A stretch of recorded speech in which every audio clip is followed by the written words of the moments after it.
તો આજે આપણે ડીવાયએસઓ મેઇન્સ એની જે મુખ્ય પરીક્ષા હતી ડીવાયએસઓની જીપીએસસી દ્વારા લેવાયેલી એનું જે પેપર 1 GS1 જે છે GS1 એનું સોલ્યુશન જે છે એ જોઈશું. આની પહેલાં ઓલરેડી GS2નું પેપર સોલ્યુશન જે છે એ મૂકેલું છે. આજે આપણે GS2નું પેપર સોલ્યુશન જે છે જોઈશું. સોરી GS1 જે છે GS1 કે જેની અંદર હિસ્ટ્રી આર્ટ એન્ડ કલ્ચરની એ બધું આવે છે એનું પેપર સોલ્યુશન જોઈશું.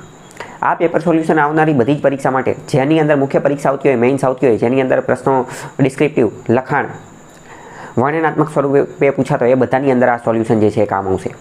તો હવે સૌથી પહેલાં આપણો જે પ્રશ્ન જે છે એ છે 1857ના ભારતના પ્રથમ સ્વાતંત્ર્ય સંગ્રામના કારણે ભારતમાં થયેલા વહીવટી ફેરફારો જણાવો. 1857નો સંગ્રામ આમે જે મેં આની પહેલાં ઘણી બધી જે મેઇન્સ એક્ઝામ માટેની ટેકનિક બનાવેલી છે કે ફોલ્ડર ટેકનિકને કીવર્ડ ટેકનિકને, તો એ બધાની અંદર પણ મેં આનું જે એક એક્ઝામ્પલ લીધેલું હતું કે 1857નો સંગ્રામ જે છે એની ઉપર વારંવાર ક્વેશ્ચન પૂછાય છે અને આને જે છે કઈ રીતે ડીલ કરવો. બરાબર. હવે જો ઓલરેડી GS2માં મેં તમને ઘણી બધી ટેકનિક શીખવાડેલી છે. પહેલાં તમારે આનું એક ઇન્ટ્રોડક્શન લખવું પડે. તો ઇન્ટ્રોડક્શન તમે શું લખી શકો? તો ઇન્ટ્રોડક્શન પહેલાં તો તમે આનું એ લખી શકો કે 1857નો જે સંગ્રામ જે છે એનું સિગ્નિફિકન્સ છે, એનું મહત્ત્વ શું હતું? તો કે એનું ઘણું બધું મહત્ત્વ હતું અને ઇન્ડિયન હિસ્ટ્રી ભારતીય ઇતિહાસની અંદર આ એક લેન્ડમાર્ક મૂવમેન્ટ હતી અથવા તો વોટર સાઇડ મૂવમેન્ટ હતી અથવા તો જે છે એ રિવોલ્યુશનરી પગલું હતું કે જે ભૂતકાળમાં ક્યારેય થયું ન હતું. આવું એક એનું મહત્ત્વ તમે દર્શાવી શકો. પણ બીજું હું તમને એક ઇનોવેટિવ એપ્રોચ દર્શાવું. ઇનોવેટિવ એપ્રોચ એટલે શું? તો તમે અહીંયા તમે શું કહી શકો? તો કે 1857નો સંગ્રામ જે છે ને એ ભારતીય ઇતિહાસની એક મહત્ત્વની ઘટના હતી અને જેણે આવનારા પરિવર્તનોને જે છે એ સુનિશ્ચિત કરેલા હતા, એની માટેનો પાયો નાખેલો હતો.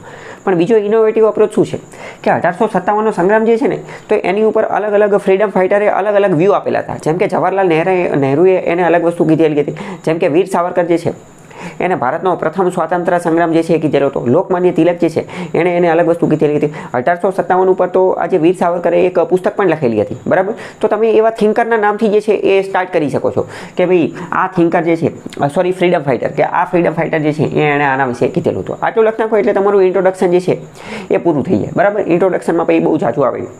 પણ હવે બીજું મોસ્ટ ટાઈમથી આપણે વાત કરીએ ને તો આની અંદર વહીવટી સુધારા જે છે એ પૂછેલા છે. વહીવટી સુધારા એટલે કે એડમિનિસ્ટ્રેટિવ રિફોર્મ. જ્યારે કોઈ પણ વાર આવો ક્વેશ્ચન આવે તો તમારે શું કરવાનું? હવે હું તમને થોડીક એની હિન્ટ અને એ બધું આપું.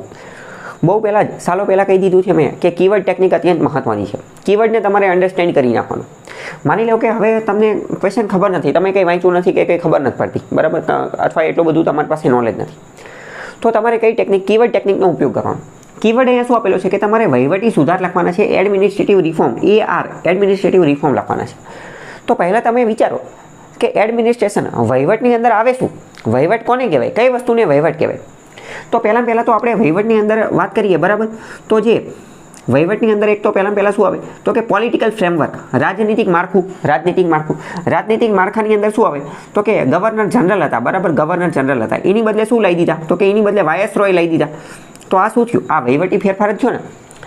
તમે જોયું એક વસ્તુ, આપણે ડાયરેક્ટ ક્વેશ્ચનના પોઈન્ટ નથી લખતા પણ આપણે જે છે એ વહીવટ શબ્દ જે છે તો વહીવટ શબ્દની અંદર કઈ વસ્તુ આવે, એના કયા સબ પાર્ટ પડે, એના કયા હેડિંગ બને, કયા સબ હેડિંગ બને, કયા ફોલ્ડર બને, કયા સબ ફોલ્ડર બને, એ આપણે જોઈએ છે. બરાબર. તો પહેલો પોઈન્ટ આપણને શું બનશે કે વહીવટી માળખું એટલે શું? તો કે વહીવટની અંદર પહેલાં તો આવશે કે પોલિટિકલ ફ્રેમવર્ક, પોલિટિકલ સ્ટ્રક્ચર કેવું હતું? તો પોલિટિકલ સ્ટ્રક્ચર જે છે એ ચેન્જ કર્યું. ગવર્નર જનરલની બદલે વાયસરોય લે. બીજું વાયસરોયની જે એક્ઝિક્યુટિવ કાઉન્સિલ હતી એ જે છે એની અંદર સુધારા વધારા કર્યા. બરાબર. બીજી વસ્તુ ત્રીજું ફોલ્ડર તમે એ બનાવી નાખો કે એક કેબિનેટ સેક્રેટરીની પોસ્ટ જે છે અથવા secretary of India any post જે છે એનું નિર્માણ કર્યું. તો એક રીતે શું થઈ ગયું? પોલિટિકલ બાબત જે થઈ ગઈ. બીજી વાત કરીએ વહીવટની અંદર બીજી વસ્તુ શું આવે? વહીવટની અંદર બીજી કઈ વસ્તુ આવે?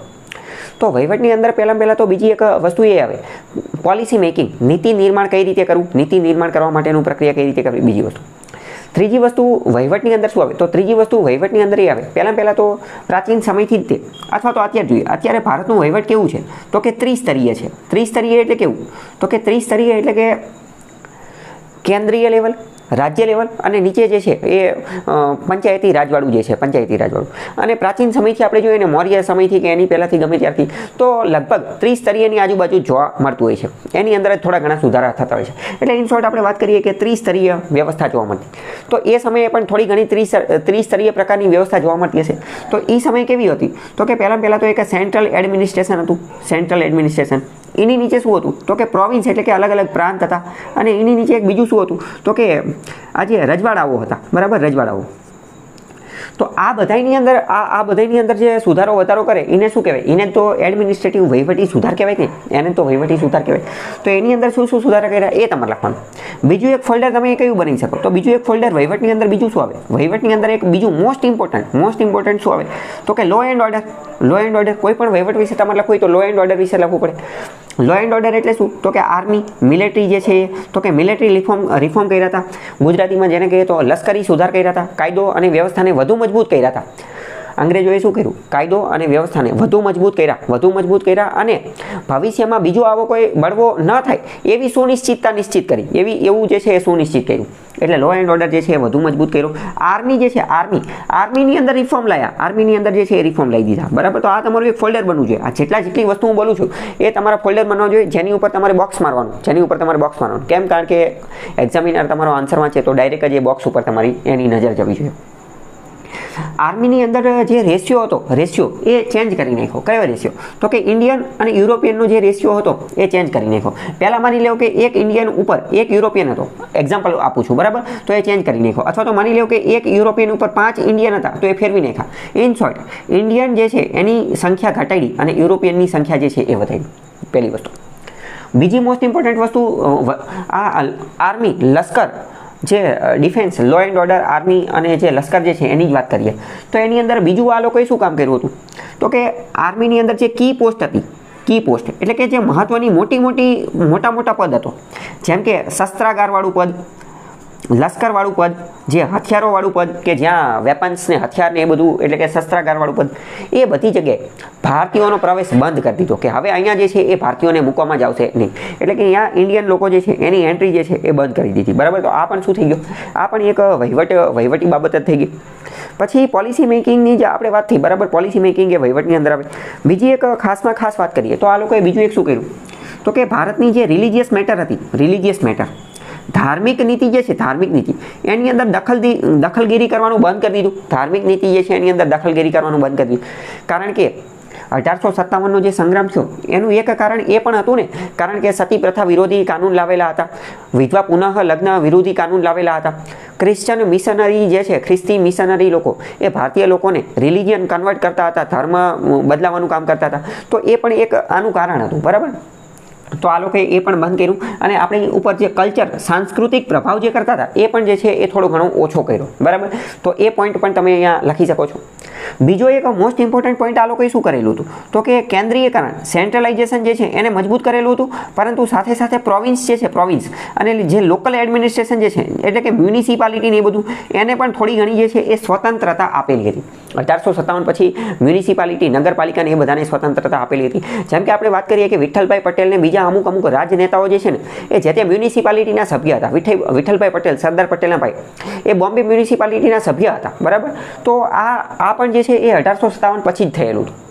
બીજી એક ખાસમાં ખાસ વસ્તુ જોઈએ તો 1857નું બીજું એક કારણ શું હતું? બીજું એક એ પણ હતું, ચલો વહીવટની અંદર બીજી એક મોસ્ટ ઇમ્પોર્ટન્ટ વસ્તુ આવે. ચલો વહીવટની અંદર એક મોસ્ટ ઇમ્પોર્ટન્ટ વસ્તુ શું આવે? તમે વિચારો, વહીવટ કોણ કરશે? કોઈ પણ જગ્યાએ એડમિનિસ્ટ્રેશન વહીવટ કરવાનો છે તો કોણ આવે? અત્યારે કોણ વહીવટ કરે છે?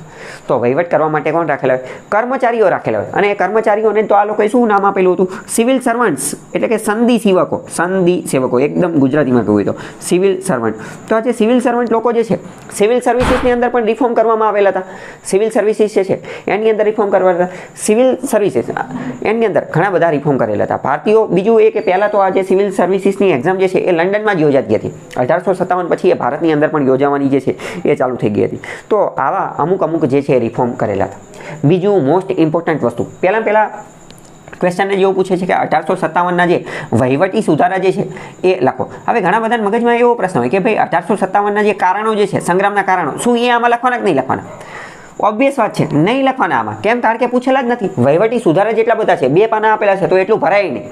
પણ હા, જો તમને કાંઈ ખબર જ નથી પડતી, કાંઈ આવડતું જ નથી, કાંઈ યાદ જ નથી આવતું, તો તમારે પછી કારણો લખવા પડે. ગમે એમ પન્ના ભરવા માટે કારણો લખવા પડે. પણ હકીકતમાં ક્વેશ્ચનની ડિમાન્ડ એવી છે જ નહીં. આન્સરની અંદર ક્યાંય પણ કારણો આવે નહીં. પણ મોસ્ટ ઇમ્પોર્ટન્ટ શું? કીવર્ડ ટેકનિકનો તમારો ઉપયોગ કરવાનો. તમારે વિચારવાનું વહીવટ એટલે શું, એડમિનિસ્ટ્રેશન એટલે શું, વહીવટના સ્ટેક હોલ્ડર કયા છે. બીજી એક વિડીયો મેં એ પણ બનાવેલો છે સ્ટેક હોલ્ડર ટેકનિક, હિત ધારકો એટલે કે વહીવટ જે છે તો વહીવટના હિત ધારકો કોણ કોણ હોય, વહીવટ કોણ કોણ લોકો કરશે, તો કે વહીવટ કોણ કોણ કરશે, પહેલાં તો એક બ્રિટિશરો, બ્રિટિશની જે ગવર્મેન્ટ એની જે પોલિટિકલ બોડી જે છે એટલે કે વાયસરોય ને એ બધા એની એક્ઝિક્યુટિવ બોડી જે છે બરાબર. બીજું વહીવટ કોણ કરશે તો કે CS સિવિલ સર્વન્ટ સંધિ સેવકો જે છે. આ ઉપરાંત બીજું કોણ કરશે તો કે આર્મી એટલે કે જે લશ્કર જે છે એ કરશે. તો બધાને એક એક પોઈન્ટ લખી નાખો, બધાની અંદર શું શું રિફોર્મ કર્યો એ તમે જે છે એ લખી નાખો બરાબર. ધર્મની બાબતની એ બધી વસ્તુ જે છે એ તમે લખી નાખો. સેનાનું જે છે એ પુનર્ગઠન કરી નાખ્યું. બીજી વસ્તુ તમને ખ્યાલ હશે કે 1857નો સંગ્રામ થયો ને પછી રાણીનો ઢંઢેરો જે છે એ પીટવામાં આવેલો હતો. પ્રોક્લેમેશન ઓફ ક્વીન વિક્ટોરિયા બરાબર, એનું ઢંઢેરો જે છે પીટવામાં આવ્યો હતો. એની અંદર જે કોઈ પણ જોગવાઈ કરેલી હતી એ બધી હકીકતમાં આ જ હતી, વહીવટી સુધારા જ હતા. એ બધાની અંદર આ વહીવટી સુધારા જે છે એ જ આપવામાં આવેલી હતી. બીજી મોસ્ટ ઇમ્પોર્ટન્ટ વસ્તુ 1857નો સંગ્રામ જે છે એ થયો એની પાછળનું એક બીજું કારણ એ પણ હતું કે ડોક્ટ્રાઇન ઓફ લેપ્સ, ખાલસા નીતિ અને દેશી રજવાડાઓની જમીન જે છે એ હડપી લેવામાં આવતી હતી, એ અંગ્રેજો દ્વારા હડપી લેવામાં આવતી હતી. તો એ નીતિ જે છે ને એ અંગ્રેજોએ બંધ કરી નાખેલી હતી. એટલે કે ખાલસા નીતિ અને બીજી પણ એક નીતિ હતી, ખાલસા નીતિ અને જમીનને હડપવા માટેની જે બીજી વિસ્તારવાદી નીતિ જે છે એની ઉપર એક રીતે થોડી ઘણી લગામ મૂકેલી હતી બરાબર, થોડી ઘણી લગામ મૂકેલી હતી. તો આ પણ એક પોઈન્ટ તમે લખી શકો છો. બીજું મોસ્ટ ઇમ્પોર્ટન્ટ, તો તમે વિચારો અંગ્રેજો તો અહીંયા શાસન કરવા માટે આવેલા હતા બરાબર, તો એમને આ નીતિ બંધ કરી. તો બીજું શું કર્યું? બીજું એમને ચાલુ કર્યું divide and rule, divide and rule જે છે એ ચાલુ કરી દીધું. ડિવાઇડ એન્ડ રૂલ કઈ રીતે ચાલુ કર્યું તો કે હિન્દુ મુસ્લિમ વચ્ચે જે છે ડખા કરાવવાના ચાલુ કરી દીધા. આગળ જતા 1857નો ટાઈમ છે, તમને ખ્યાલ હશે 1905ની અંદર બંગાળનું વિભાજન ને એ બધું કરેલું હતું. તો હકીકતમાં અંદરો અંદર ડખા કરાવવાનું ચાલુ કરી દીધું. ડિવાઇડ એન્ડ રૂલ જે છે એ સિસ્ટમ જે છે એ ચાલુ કરી દીધી બરાબર. તો આ બધું જે છે એ કોની અંદર આવશે? આ બધી વસ્તુ જે છે એ વહીવટની અંદર જે છે એ આવશે. આ ઉપરાંત બીજું વહીવટની અંદર શું આવે? તો બીજું વહીવટની અંદર આવે પૈસા, કારણ કે વહીવટ કરવા માટે પૈસા જોઈએ. તો કે આર્થિક અને નાણાકીય સુધાર જે છે એ કરેલા હતા. રંગભેદની નીતિ જે છે એ બધું કરેલું હતું. પછી બીજી વાત કરીએ લેજિસ્લેટિવ રિફોર્મ જે છે એ બધી વસ્તુ જે છે એ પણ કરેલી હતી. ટૂંકમાં ઇન શોર્ટ આ બધા ફોલ્ડર જે છે એ તમારા આન્સરની અંદર જે છે એ આવવા જોઈએ. બીજું સૌથી મોસ્ટ ઇમ્પોર્ટન્ટ તો એ હતું કે 1857ની અંદર શું કર્યું. અહીંયા તમે ઇન્ટ્રોડક્શનમાં પણ લખી શકો અથવા ઇન્ટ્રોડક્શન કરતાં તો શરૂઆતના પહેલા પોઈન્ટની અંદર લખી શકો કે ઈસ્ટ ઇન્ડિયા કંપની જે છે ઈસ્ટ ઇન્ડિયા કંપની આનું શાસન સમાપ્ત કરી દીધું. ઈસ્ટ ઇન્ડિયા કંપનીનું શાસન સમાપ્ત કરી દીધું અને ડાયરેક્ટ કોનું એટલે કે અને ડાયરેક્ટ તાજનું ક્વીન રાણીનું શાસન જે છે આવી ગયું. કંપનીનું શાસન સમાપ્ત કરી અને તાજનું શાસન જે છે એ આવી ગયું. તો આ તો શરૂઆતના પોઈન્ટની અંદર જ તમે લખી શકો છો. પછી ભારતના સચિવ ઇન્ડિયન સેક્રેટરી એવું એક પોસ્ટ બનાવેલું હતું. 1857નો સંગ્રામ ડિટેલમાં તમે જોયેલો હોય તો તમને ખ્યાલ આવે કે ઇન્ડિયન સેક્રેટરી નામનું એક નવું પદ જે છે એનું એક આખી ઓફિસ જે છે secretary of state, Indian secretary of state એની જે છે એ રચના કરેલી હતી બરાબર. તો આ જ બધી વસ્તુ જે છે આવશે. સેનાની અંદર ફેરફાર કર્યા અને રજવાડાઓ પ્રત્યેની નીતિની એ બધું બરાબર. વહીવટની અંદર કેન્દ્રીયકરણ પણ કર્યું અને સાથે જે લોકલ ગવર્નન્સ હતું એની અંદર પણ સુધારા વધારા જે છે એ કર્યા બરાબર. અને પછી લાસ્ટમાં તમે જે છે એ કન્ક્લુઝન આપી શકો છો. લાસ્ટની અંદર કન્ક્લુઝન તમે શું આપી શકો તો કે કન્ક્લુઝન પહેલાં તો આ બધી જે વસ્તુ લખીને એ બધાને ભેગી કરી, એ બધાની સમરી કરી અને એનું એકાદ બે લીટીની અંદર જે છે એ કન્ક્લુડ કરી શકો. પહેલો રસ્તો આ છે. અથવા બીજો રસ્તો એ છે કે ભાઈ 1857ની અંદર એક સંગ્રામ થયેલો હતો અંગ્રેજોની વિરુદ્ધમાં. તો હવે અત્યારના કન્ટેક્સની અંદર પણ લખી શકો છો કે અત્યારે પણ આપણે એક સંગ્રામ કરવાની જરૂર છે. કોની વિરુદ્ધ તો કે વિદેશી નીતિઓની વિરુદ્ધ અથવા વિદેશી બાબતોની વિરુદ્ધ. કઈ બાબતો તો કે અત્યારે પણ આપણે જોઈએ તો ઘણી બધી એવી આપણે એક રીતે આપણે આઝાદ તો થઈ ગયેલા છે પરંતુ હજી આપણે માનસિક રીતે ગુલામ છીએ. કોલોનિયલ માઇન્ડસેટ ધરાવીએ છીએ બરાબર. અંગ્રેજી વસ્તુને વેસ્ટર્નાઇઝેશન, પશ્ચિમીકરણને, પશ્ચિમની નીતિઓને એ બધાને હજી પણ આપણે આપણા મગજની અંદર જે છે એ ઘર કરી ગઈ છે. તો આ બધી વસ્તુની વિરોધમાં આપણે સંગ્રામ કરવાની જરૂર છે. અથવા બીજી વસ્તુ કે અત્યારે સોશિયલ મીડિયા અને ઘણી બધી મોટી ટેક જાયન્ટ કંપનીઓ તમે જોઈ લો તો એ બધી વિદેશી છે, વેસ્ટર્ન પશ્ચિમી છે. તો એના વિરુદ્ધમાં આપણે સંગ્રામ કરવાની જરૂર છે અને આપણે આત્મનિર્ભર બની અને આપણા યુવાનો જે છે એ આ પ્રકારની કંપની બનાવે એવું કામ કરવાની જરૂર છે. તો આવું એક ઇનોવેટિવ કન્ક્લુઝન તમે આપી શકો છો. અથવા એવું લખી શકો કે ફરીથી ઇન્ટ્રોડક્શન આપ્યું એની સાથે કનેક્ટ કરતી વસ્તુ લખી શકો કે 1857નો સંગ્રામ એક વોટરશેડ મુવમેન્ટ હતી, એક લેન્ડમાર્ક ઘટના હતી, લેન્ડમાર્ક ઇવેન્ટ હતી અને એની અંતર્ગત આ બધું થયેલું. બીજો મોસ્ટ ઇમ્પોર્ટન્ટ પોઈન્ટ હું તમને કહેવાનો રહી ગયો 1857. જો 1857નો જે સંગ્રામ હતો ને તો એની અંદર એક બીજું કારણ એ પણ હતું કે જે ટ્રાઇબલ લોકો અને જે ઇન્ડિજિનિયસ લોકો એમના અધિકારોને પણ હવે એમને જે છે થોડી ઘણી માન્યતા આપેલી હતી. કારણ કે 1857ના સંગ્રામનું જે કારણ હતું એમાંનું એક કારણ એ પણ હતું કે આ જે ટ્રાઇબલ લોકો, આદિવાસી લોકો જે છે એની જમીન છીનવી લીધેલી હતી અને એમના જમીનના હકો જે છે એ નાબૂદ કરી દીધેલા હતા. કારણ કે એક રીતે જોઈએ તો આ લોકો ટ્રાઇબલ લોકો જે છે તો એમને તો કલેક્ટિવ ઓનરશિપ નામનો સિદ્ધાંત જે છે એ લાગુ પડતો હતો, બરાબર. તો એની અંદર પણ થોડી ઘણી નીતિઓની અંદર જે છે એ સુધાર કરેલો હતો. તો આવા પોઈન્ટ લખવાના. ફરીથી હું તમને બધા ફોલ્ડર જે છે એ એકવાર કહી દઉં. તમારું મેઇન મોસ્ટ ઇમ્પોર્ટન્ટ કે એડમિનિસ્ટ્રેશન, વહીવટી સુધાર લખવાના હતા. તો વહીવટની અંદર શું આવે એ તમને વસ્તુ જે છે એ ખ્યાલ હોવી જોઈએ. તો વહીવટની અંદર જે બાબતો આવે, બરાબર. પહેલું તો કે ઈસ્ટ ઇન્ડિયા કંપનીનું શાસન જે છે સમાપ્ત કર્યું અને તાજનું શાસન જે છે આવ્યું. પછી આર્મીની અંદર સુધારા કર્યા. પછી જે સિવિલ સર્વિસીસ જે છે એની અંદર સુધારા વધારા કર્યા, બરાબર. પછી ટૂંકમાં ઇન શોર્ટ તમારે વહીવટ જે છે, વહીવટના સ્ટેક હોલ્ડર કોણ હોય એ વિચારવાનું અને એના આધારે આખી વસ્તુ લખવાની. ભારતીય સેનાની અંદર ફેરફાર કરી નાખ્યો. આ જે રેશિયો હતો ઇન્ડિયન અને યુરોપિયનનો રેશિયો જે છે એની અંદર સુધારો લાવ્યા. પછી વાત કરીએ કે પ્રોવિન્સ, રજવાડાની અંદર સુધારો વધારો જે છે કર્યું. તો આ બધી બાબત જે છે એ તમે લખી શકો છો. ચલો, હવે બીજા નંબરનો પ્રશ્ન છે કે ગુજરાતના ઇતિહાસમાં સોલંકી વંશે દરેક ક્ષેત્રમાં પોતાની આગવી અને ઊંડી છાપ ઊભી કરી છે. ચર્ચા કરો. સોલંકી વંશ જે છે એણે દરેક ક્ષેત્રમાં આગવી અને ઊંડી છાપ ઊભી કરી છે, એની આપણે ચર્ચા કરવાની છે. આ ક્વેશ્ચનને તમે કઈ રીતે ડીલ કરી શકો? તો પહેલાં તો આપણે વાત કરીએ કે તમારે ઇન્ટ્રોડક્શન લખવું પડે. તો ઇન્ટ્રોડક્શનની અંદર તમે લખી શકો કે સોલંકી વંશ જે છે, સોલંકી વંશ, આને ગુજરાતનું એક રીતે સુવર્ણકાળ પણ કહેવામાં આવે છે. તમને ખ્યાલ હશે, આને સુવર્ણકાળ કહેવામાં આવે છે. તો એના ઉદ્દેશ્યથી જે છે એ તમે ઇન્ટ્રોડક્શન આપી શકો. પણ બીજી વસ્તુ, સુવર્ણકાળવાળું જે છે એને તમે કન્ક્લુઝનમાં પણ લખી શકો. એ તમારી ઉપર છે કે તમે ક્યારે લખી શકો. બીજું એક તમે કયું કન્ક્લુઝન આપી શકો કે સમયગાળો, કે સોલંકી વંશનો સમયગાળો કયો હતો એ સમયગાળો તમે લખી શકો. હવે એક્ઝેક્ટ તમને સમયગાળો ખબર ન હોય એટલે તમે સદી લખી શકો. સદી કઈ સદીમાં હતો તમને ખ્યાલ હશે કે ભાઈ 1026 અથવા 1024ની આજુબાજુ જે છે એ સૂર્ય મંદિર જે છે એ બનાવવામાં આવેલું હતું. 1026 ને 1024ની આજુબાજુ, એટલે કે 10મી અને 12મી સદી, 10મી સદીની આજુબાજુ જે છે એ આ કામ કરેલું હતું, બરાબર. અહીંયા 10 છે, બરાબર. તો 10મી અને 12મી સદીની આજુબાજુ જે છે એ કામ કરેલું હતું. તો આ તમારું ઇન્ટ્રોડક્શન જે છે એ ક્લિયર થઈ જાય. અથવા તો તમે અહીંયા લખી શકો કે સોલંકી વંશ છે એની અંદર ઘણા મહત્વના રાજાઓ થઈ ગયા, એક બેના નામ આપી દો. આવી રીતે તમે ઇન્ટ્રોડક્શન આપી શકો છો, બરાબર. હવે આપણે મેઇન બોડી પાર્ટ જોઈએ કે બોડી પાર્ટની અંદર શું આવશે. તો બોડી પાર્ટની અંદર આપણે વાત કરીએ તો પહેલાં તમે વિચારો કે ગુજરાતના ઇતિહાસમાં સોલંકી વંશે દરેક ક્ષેત્રમાં ઊંડી છાપ ઊભી કરેલી છે, બરાબર. દરેક ક્ષેત્ર. તો હવે પહેલાં તમારે વિચારવું પડે કે દરેક ક્ષેત્ર એટલે કયું ક્ષેત્ર? દરેક ક્ષેત્ર એટલે આમાં તમે જેટલા વધુ ક્ષેત્ર લખશો ને એટલા વધુ માર્ક મળશે. વધુ મેક્સિમમ ક્ષેત્ર જે છે એ લખવાના. તો પહેલાં તો કયું ક્ષેત્ર આવે? તો કે રાજકીય ક્ષેત્ર. હવે જો આને ડીલ કરવા માટેનું હું તમને એક સારામાં સારી ટેકનિક આપું. દરેક ક્ષેત્ર આવું ગમે ત્યારે આપેલું હોય તો શું કરવાનું? સિલેબસ ટેકનિક જે છે એનો ઉપયોગ કરવાનો. સિલેબસ ટેકનિક અથવા તો સબ્જેક્ટ ટેકનિક. આપણા સિલેબસની અંદર જેટલા પણ સબ્જેક્ટ આપેલા છે, જેટલા પણ ટોપિક આપેલા છે, જેટલા પણ પોઈન્ટ આપેલા છે એ બધા ઉપર લખવાનું ચાલુ કરી દો. GS1ની અંદર શું પૂછાય? તો કે history, culture, art and culture એ બધી વસ્તુ, બરાબર. જિયોગ્રાફીની એ બધી વસ્તુ. પછી કે polity, economy, science and technology, આ બધા જે છે એ બધા એક એના જે છે ફોલ્ડર બનાવી દો, બરાબર. જેટલા પણ સબ્જેક્ટ છે, જેટલા પણ સબ્જેક્ટ તમે વાંચતા હોય એ બધાને એક ફોલ્ડર બનાવી દો અને એ દરેક ક્ષેત્રની અંદર એમને યોગદાન આપ્યું હતું એ આપણે જોઈએ. જેમ કે પહેલાં વાત કરીએ કે રાજનીતિક ક્ષેત્રે, પછી માની લો કે સાંસ્કૃતિક ક્ષેત્રે, સંસ્કૃતિની અંદર, બરાબર. પછી વાત કરીએ ધાર્મિક ક્ષેત્રે, ધર્મ જે છે ધર્મની અંદર યોગદાન આપ્યું. પછી આ જે સંસ્કૃતિ જે છે તો એની અંદર કળાના ક્ષેત્રે પણ આપેલું હતું. કળાની અંદર અલગ અલગ કળા તમારે લખવાની કે હસ્તકળા, સુશોભન માટેની કળા, સ્થાપત્ય કળાની અંદર મંદિર કળા, વાવ કળા, સ્થાપત્ય જે છે, ચલો સ્થાપત્ય ઉપર તે ડેડિકેટેડ તમે ઘણી બધી વસ્તુ જે છે એ લખી શકો છો. આની પહેલાં મેં પેઇડ વિડીયોની અંદર આ ચલાવેલું છે. એ પેઇડ વિડીયો જે છે હું અલગથી અપલોડ કરી દઈશ એટલે તમને ખ્યાલ આવે કે સોલંકી વિશે કેવું લખી શકાય. જેમ કે સ્થાપત્ય કળા જે છે તો સ્થાપત્ય કળા હું તમને ચાલો ડિટેલમાં ચલાવું. સોલંકીઓની સ્થાપત્ય કળા જે છે તો સ્થાપત્ય કળા એક બહુ મોટો ફોલ્ડર છે, એક બહુ મોટું હેડ છે.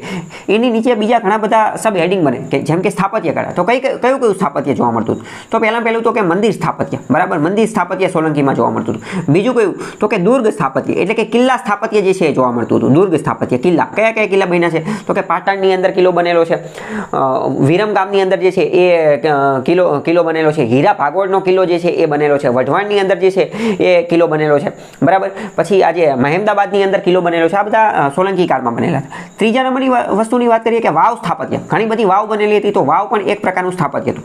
ચોથા નંબરની વાત કરીએ તો કે તોરણ સ્થાપત્ય. તમને ખ્યાલ હશે કે વડનગરની અંદર તોરણ બનેલા હતા. રાણીની વાવની અંદર તોરણ આવેલા છે. સિદ્ધપુરનો જે રુદ્ર મહાલય જે છે ત્યાં તોરણ આવેલા છે. તો તોરણ સ્થાપત્ય જે છે એ તમે લખી શકો. પાંચમા નંબરની વસ્તુ તમે લખી શકો કે તળાવ સ્થાપત્ય. આના અંતર્ગત શું બનેલું બનેલું હતું? તો કે તળાવ સ્થાપત્ય જે છે એ પણ બનેલું હતું. ઘણા બધા મુનસર તળાવને, મલાવ તળાવને, મીનાર દેવી તળાવને ઘણા બધા તળાવ જે છે એ બનેલા હતા.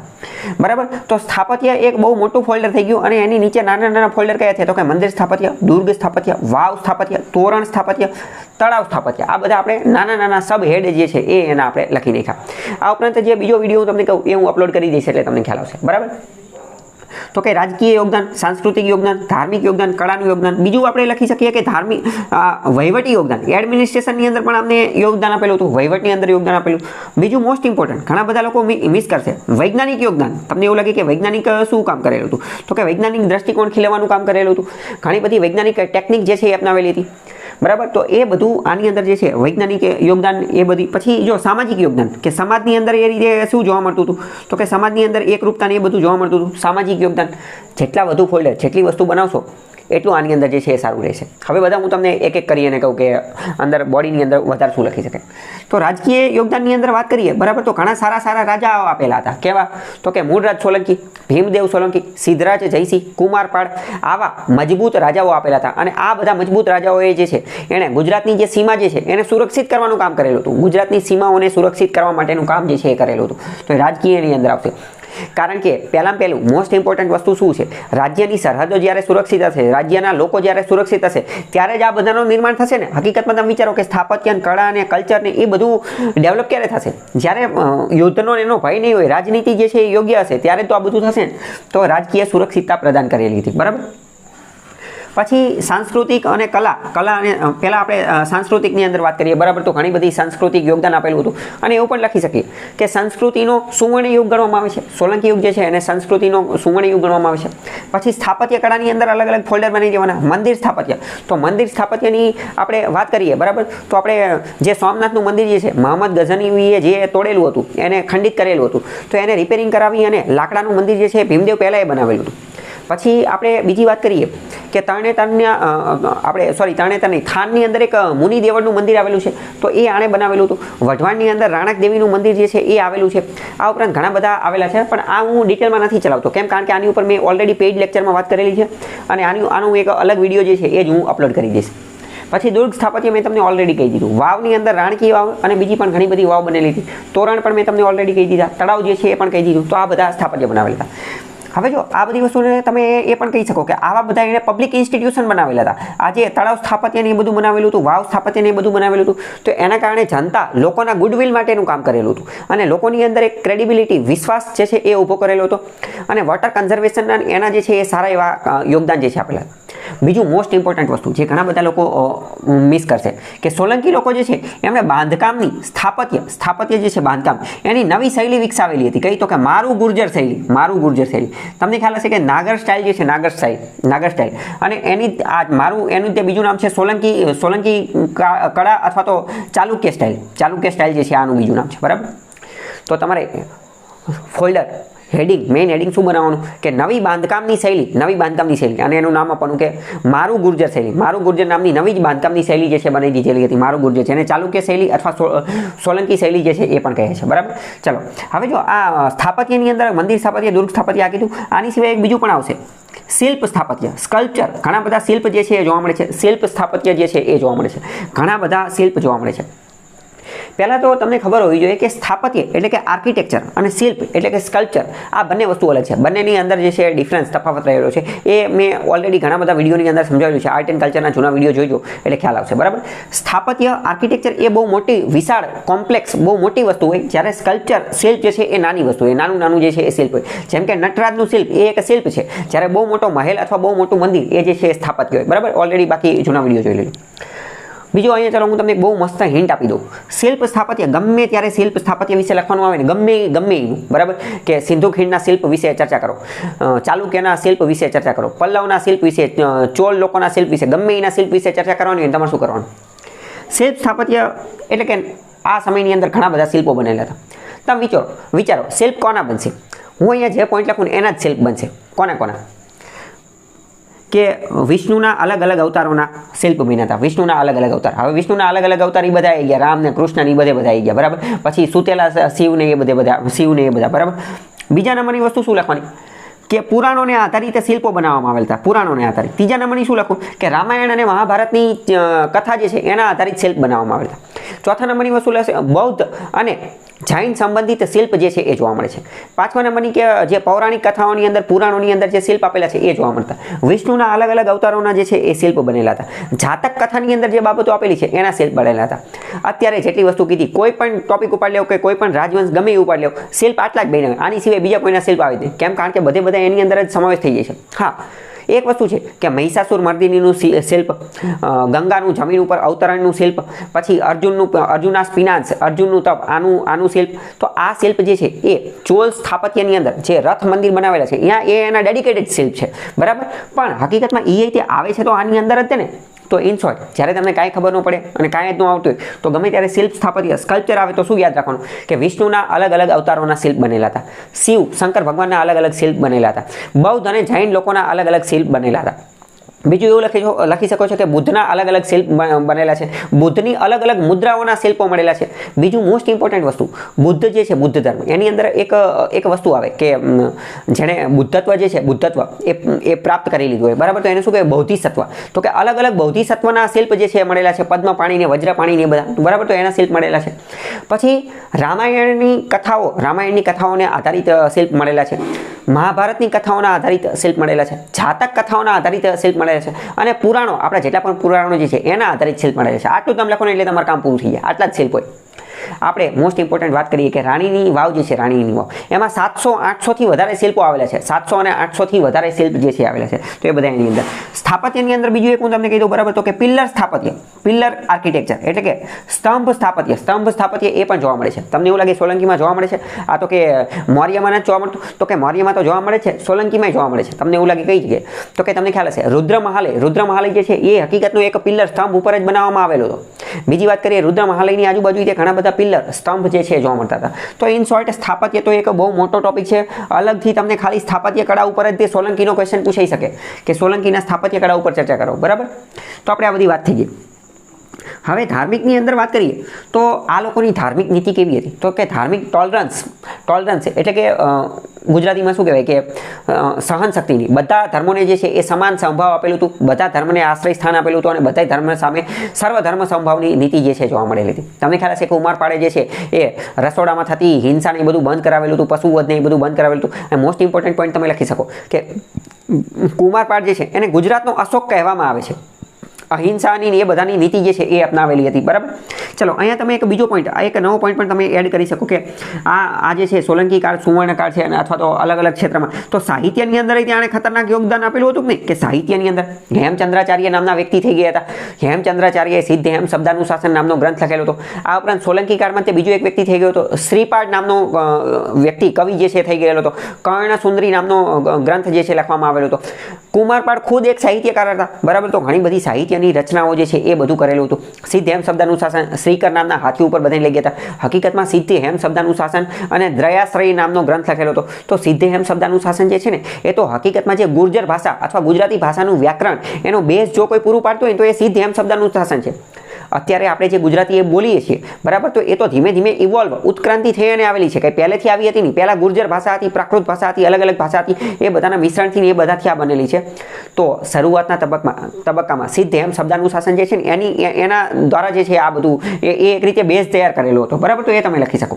સંસ્કૃતિની અંદર મેં તમને કહી દીધું કે અલગ અલગ સંસ્કૃતિની એ બધી વસ્તુ, બરાબર. ધાર્મિક ઓલરેડી કહી દીધું. કળાની વાત કરીએ, બરાબર. તો આ સમયગાળા દરમિયાન હસ્તકળા, ભરત ગૂંથણ કળા એને જે છે ખૂબ જ વધારે યોગદાન મળેલું હતું. હસ્તકળાની અંદર મોસ્ટ ઇમ્પોર્ટન્ટ પાટણના પટોળા તમારે લખી નાખવાના. સિદ્ધરાજ કુમારપાળ જે છે એ મહારાષ્ટ્રના સાળવી પરિવારના લોકો જે છે, સાળવી પરિવારના લોકો, વણકર લોકો કે જે આના એક્સપર્ટ હતા, પટોળા બનાવવાના એક્સપર્ટ હતા, એને લઈ અને આવેલો હતો. અને હસ્તકળા જે છે, પટોળાની સ્થાપત્ય જે છે ચાલુ કરી દીધું હતું, જે અત્યારે જીઆઈ ટેગ પણ મળેલું છે અને દેશ વિદેશમાં જે છે ધૂમ મચાવે છે. પટોળાની અંદર જે કલાકારીગરી કરવામાં આવે છે, જે ડિઝાઇન કરવામાં આવે છે, બેવડી તરીકે ઓળખવામાં આવે છે. તો એ જે કલાકારી, એ જે સ્કલ્પચર, એ જે ડિઝાઇન જે છે, એવી ડિઝાઇન રાણકી વાવની અંદર જોવા મળે છે. સેમ એવી ડિઝાઇન રાણકી વાવમાં જોવા મળે છે, બરાબર. બીજી વસ્તુ વાત કરીએ કે વહીવટની અંદર આ લોકો જે છે એ બહુ એક્સપર્ટ હતા. તો કે વહીવટ જે છે એ ખતરનાક લેવલનું કરતા હતા. તો વહીવટની અંદર લખવું પડે કે કેવો વહીવટ હતો, તો કે કેન્દ્રીય પ્રકારનો વહીવટ હતો. રાજ્ય જે છે પ્રોવિન્સ એટલે કે પ્રોવિન્સ પ્રાંત જે છે એ પણ જોવા મળતા હતા. ખાસ કરીને વાત કરીએ તો અહીંના વહીવટ રાજ્ય જે છે એને મંડળ કહેવામાં આવતું હતું. રાજ્યને જે છે એ મંડળ કહેવામાં આવતું હતું. અલગ અલગ મંડળ હતા, જેમ કે સારસ્વત મંડળ, સારસ્વત સૌથી મોટું મંડળ હતું. પછી લાટ મંડળ, બરાબર. પછી મારવા મંડળ, પછી સાંચોર મંડળ અને આ બધાના જે હેડ હોય એને મંડળપતિ કહેવામાં આવતું હતું. આપણે અત્યારે જે રાજ્ય હતા, જો અંગ્રેજોના સમયમાં શું કહેતા હતા, તો કે પ્રોવિન્સ પ્રાંત કહેતા હતા. અત્યારના સમયમાં આપણે શું કહીએ છીએ, તો કે રાજ્ય કહીએ છીએ. અંગ્રેજોના સમયમાં પ્રોવિન્સ હતા, તો પ્રોવિન્સને હેડને શું કહેતા હતા, ગવર્નર કહેતા હતા. અત્યારે આપણે કોણ છે, તો કે અત્યારે આપણે સ્ટેટ રાજ્ય છે, રાજ્યના હેડને શું કહે છે, સીએમ ચીફ મિનિસ્ટર મુખ્યમંત્રી કહે છે. તો એ સમયે મંડળ કહેવાતા હતા, મંડળ, સારસ્વત મંડળ ને લાટ મંડળ, અને એના હેડને જે છે મંડળપતિ જે છે એ કહેવામાં આવતું હતું. શું કહેવામાં આવતું હતું, મંડળપતિ. બીજું કે રાજા જે છે એનું વહીવટી તંત્ર પણ મજબૂત હતું. એની અંદર અમાત્ય, મહાઅમાત્ય, મંડલાધિપતિ આવી બધી વસ્તુ આવવામાં આવતી. બીજું મોસ્ટ ઇમ્પોર્ટન્ટ, ગામડાને જે છે એ સ્વાયત્તતા આપવામાં આવેલી હતી. પંચકુળ સમિતિ, ન્યાય સમિતિ આવી બધી વસ્તુ જે છે એ બનાવવામાં આવતી હતી. અને બીજી વાત કરીએ કે ગામની અંદર અલગ અલગ ખાતા બનાવવામાં આવતા હતા. એને કરણ ખાતા જે છે એ કહેવામાં આવતું હતું. કરણ ખાતાને એ બધી વસ્તુ જે છે કહેવામાં આવતું હતું, બરાબર. તો તમે વહીવટની અંદર આ બધી વસ્તુ લખી શકો છો. પછી બીજી વસ્તુ, વૈજ્ઞાનિક દ્રષ્ટિકોણ. આની અંદર તમે શું લખશો, શું આમને કોઈ નવી સાયન્ટિફિક ટેકનિક ડેવલપ કરેલી હતી, તો કે હા કરેલી હતી ને. વોટર હાર્વેસ્ટિંગ ટેકનિક, આજે આર્કિટેક્ચર અને એની માર્વેલિયસ એન્જિનિયરિંગના ઉપયોગથી જે આર્કિટેક્ટ બનાવેલા હતા એ એક રીતે બે નમૂના છે, બરાબર. બે બાબતો છે. અને મોસ્ટ ઇમ્પોર્ટન્ટ વૈજ્ઞાનિક બાબતની અંદર આપણે કહીએ કે બાંધકામની જે શૈલી હતી એની અંદર જે રીતે બાંધકામના જે નિયમોનો ઉપયોગ કરેલો હતો, જે પ્રમાણનો ઉપયોગ કરેલો હતો, પ્રમાણ એટલે કેવું, તો કે એનું લંબાઈ, પહોળાઈ અને ઊંચાઈનો જે રેશિયો રાખેલો હતો, તો એ એક રીતે વૈજ્ઞાનિક રીતે યોગ્ય હતો. અને વોટર હાર્વેસ્ટિંગ, મેઇન તો આ વાવને એ બધું બનાવેલું હતું વોટર હાર્વેસ્ટિંગ માટે ને એ બધા માટે, તો એ તમે લખી શકો. સામાજિક, તો સમાજ કેવો હતો, તો કે સમાજ એથિકલ હતો. એથિકલ એટલે કેવો, તો કે નૈતિક રીતે યોગ્ય સમાજ હતો. નૈતિકતા જે છે એ જોવા મળતી હતી. કેમ નૈતિકતા જોવા જ મળતી હોય ને, બૌદ્ધ અને જૈન ધર્મ જે છે એને આશ્રય સ્થાન આપેલું હતું. કુમારપાળે બધું જે છે બંધ કરી દીધું હતું. અહિંસાને પ્રમોશન આપેલું હતું. હેમચંદ્રાચાર્ય નામના ખતરનાક વ્યક્તિ હતા, બરાબર. તો અહિંસાને એ બધા ઉપર ચાલવાવાળો જે છે એ એથિકલ સમાજ હતો. સાહિત્ય મેં તમને ઓલરેડી કહી દીધું કે હેમચંદ્રાચાર્ય અને શ્રીપાળ ને કુમારપાળ ખુદ એક સાહિત્ય હતો. તો આવા બધા પોઈન્ટ જે છે લખવાના. હકીકતમાં તો આપણે જોઈએ તો એટલા પેજ પણ હોતા નથી, બરાબર. પણ મેઇન વસ્તુ શું છે કે શરૂઆતમાં તો આપણને એટલું યાદ આવે નહીં, કઈ રીતે વિચારવાનું, ડાયવર્સ થિંકિંગ કઈ રીતે કરવાનું એ ખ્યાલ આવે નહીં. ફરીથી હું તમને કહી દઉં કે ક્વેશ્ચન શું હતો, તો કે ક્વેશ્ચન એવું કહે છે કે ગુજરાતના ઇતિહાસમાં સોલંકી વંશે દરેક ક્ષેત્રમાં પોતાની આગવી અને ઊંડી છાપ ઊભી કરી છે. તો દરેક ક્ષેત્રમાં જ્યારે કહે તો તમારે અલગ અલગ મેક્સિમમ વધુ ક્ષેત્ર કવર કરવાના, વધુ ક્ષેત્ર, અને એ બધાના જે છે એ ઉદાહરણ લેવાના. તો કયા ક્ષેત્ર હોઈ શકે, પહેલું તો રાજનીતિક ક્ષેત્ર. તો એનું મેં તમને હિન્ટ પણ આપી દીધી કે સબ્જેક્ટ ટેકનિકનો ઉપયોગ કરવાનો, જે સિલેબસ ટેકનિક જે છે ઉપયોગ કરવાનો, જેટલા સબ્જેક્ટ જે છે બધા સબ્જેક્ટ જે છે ઉપાડ લો. બીજું અહીંયા તમે જો આપણે ભૂગોળવાળો સબ્જેક્ટ રહી ગયો, તમને એવું લાગે કે ભૂગોળનો કઈ રીતે ઉપયોગ કરવાનો, તો તમે લખી શકો છો કે ભૌગોલિક સંરચના, ભૂગોળની જે લેન્ડસ્કેપ હતા, ભૂ રાજનીતિ જે લેન્ડસ્કેપ હતું એમને પોતાના ફાયદામાં ઉપયોગ કરેલો હતો. તમને એવું લાગે એ કઈ રીતે, તો પહેલાં તો આ વંશ ક્યાં હતો, તો કે પાટણની અંદર હતો. તો પાટણ જે છે અહીંયા કર્કવૃતની આજુબાજુ આવેલું છે. સૂર્ય મંદિર બનાવેલું હતું. સૂર્ય મંદિરની સંરચના એવી રીતે કે સૂર્યપ્રકાશનો જે છે એ મેક્સિમમ ઉપયોગ જે છે થઈ શકે. તો કે પોતાની ભૌગોલિક પરિસ્થિતિને ધ્યાનમાં રાખીને વસ્તુ બનાવેલી હતી. વાવ શા માટે બનાવેલું હતું, કારણ કે શુષ્ક પ્રદેશમાં આવેલા હતા, એરિડ એરિયાની અંદર આવેલા હતા, તો પાણીના માટે જે છે એ બનાવેલું હતું. એટલે કે ભૌગોલિક પરિસ્થિતિને ધ્યાનમાં રાખી અને વસ્તુઓનું જે છે એ નિર્માણ કરેલું હતું. તો એ બધી વસ્તુ જે છે એ તમે લખી શકો છો. બીજું વસ્તુ આર્કિટેક્ચર, વાસ્તુકલાનો સુવર્ણ યુગ જે છે એ પણ આને કહેવામાં આવે છે. બીજું સૂર્ય મંદિરની વાત કરી શકો છો. મંદિર સ્થાપત્યની અંદર સૂર્ય મંદિર જે છે એ પણ એ જ સમયમાં બનેલું હતું, બરાબર. પછી આર્થિક સમૃદ્ધિ જોવા મળતી હતી. બીજું મોસ્ટ ઇમ્પોર્ટન્ટ એક તમે લખી શકો છો કે લશ્કર પણ આમની પાસે બહુ મોટું હતું. લશ્કર બહુ મોટું હતું. તમને ખ્યાલ હશે કે સિદ્ધરાજ જયસિંહે ઘણા બધા યુદ્ધ કરેલા હતા, ઘણી બધી વસ્તુ જે છે જીતી લીધી. મારવા જીતી લીધેલું હતું, બરાબર. અલગ અલગ બિરુદ જે છે એ ધારણ કરેલા હતા. બર્બર એક જીષ્ણુ અને એકાદો રાક્ષસ હતો એને પણ હરાઈ દીધેલો હતો. તો ટૂંકમાં લશ્કરની અંદર પણ જે છે એ બહુ આગળ પડતા હતા. ઇન શોર્ટ આ તમારો 360 ડિગ્રી હોલિસ્ટિક આન્સર થઈ ગયો. પણ હા, બધું યાદ આવે એવું જરૂરી નથી. આની માટે તમારે ઘણી બધી પ્રેક્ટિસ હોવી જોઈએ, ઘણું બધું વાસ્ટ રીડિંગ હોવી જોઈએ, એનાલાઇઝિંગ પાવર અને એનાલિટિકલ પાવર હોવો જોઈએ. પણ જેટલું યાદ આવે, જેટલા મેક્સિમમ પોઈન્ટ કવર કરી શકો એ તમે યાદ રાખી શકો. અને બીજું એ કે હવે પૂછાઈ જાય તો હવે તો મેં તમને ઘણા બધા પોઈન્ટ કહી દીધા છે.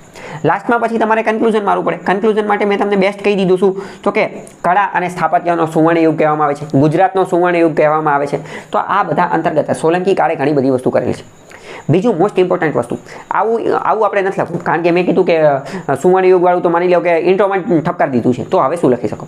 તો બીજું હું તમને એક ઇનોવેટિવ કન્ક્લુઝન કહું. ઇનોવેટિવ કન્ક્લુઝન તમે એવું લખી શકો કે આજે આપણે ભૌતિકવાદ તરફ અને બીજી ઉદ્યોગોની નફા પાછળ જે છે આંધળી દોટ લગાવી રહ્યા છે.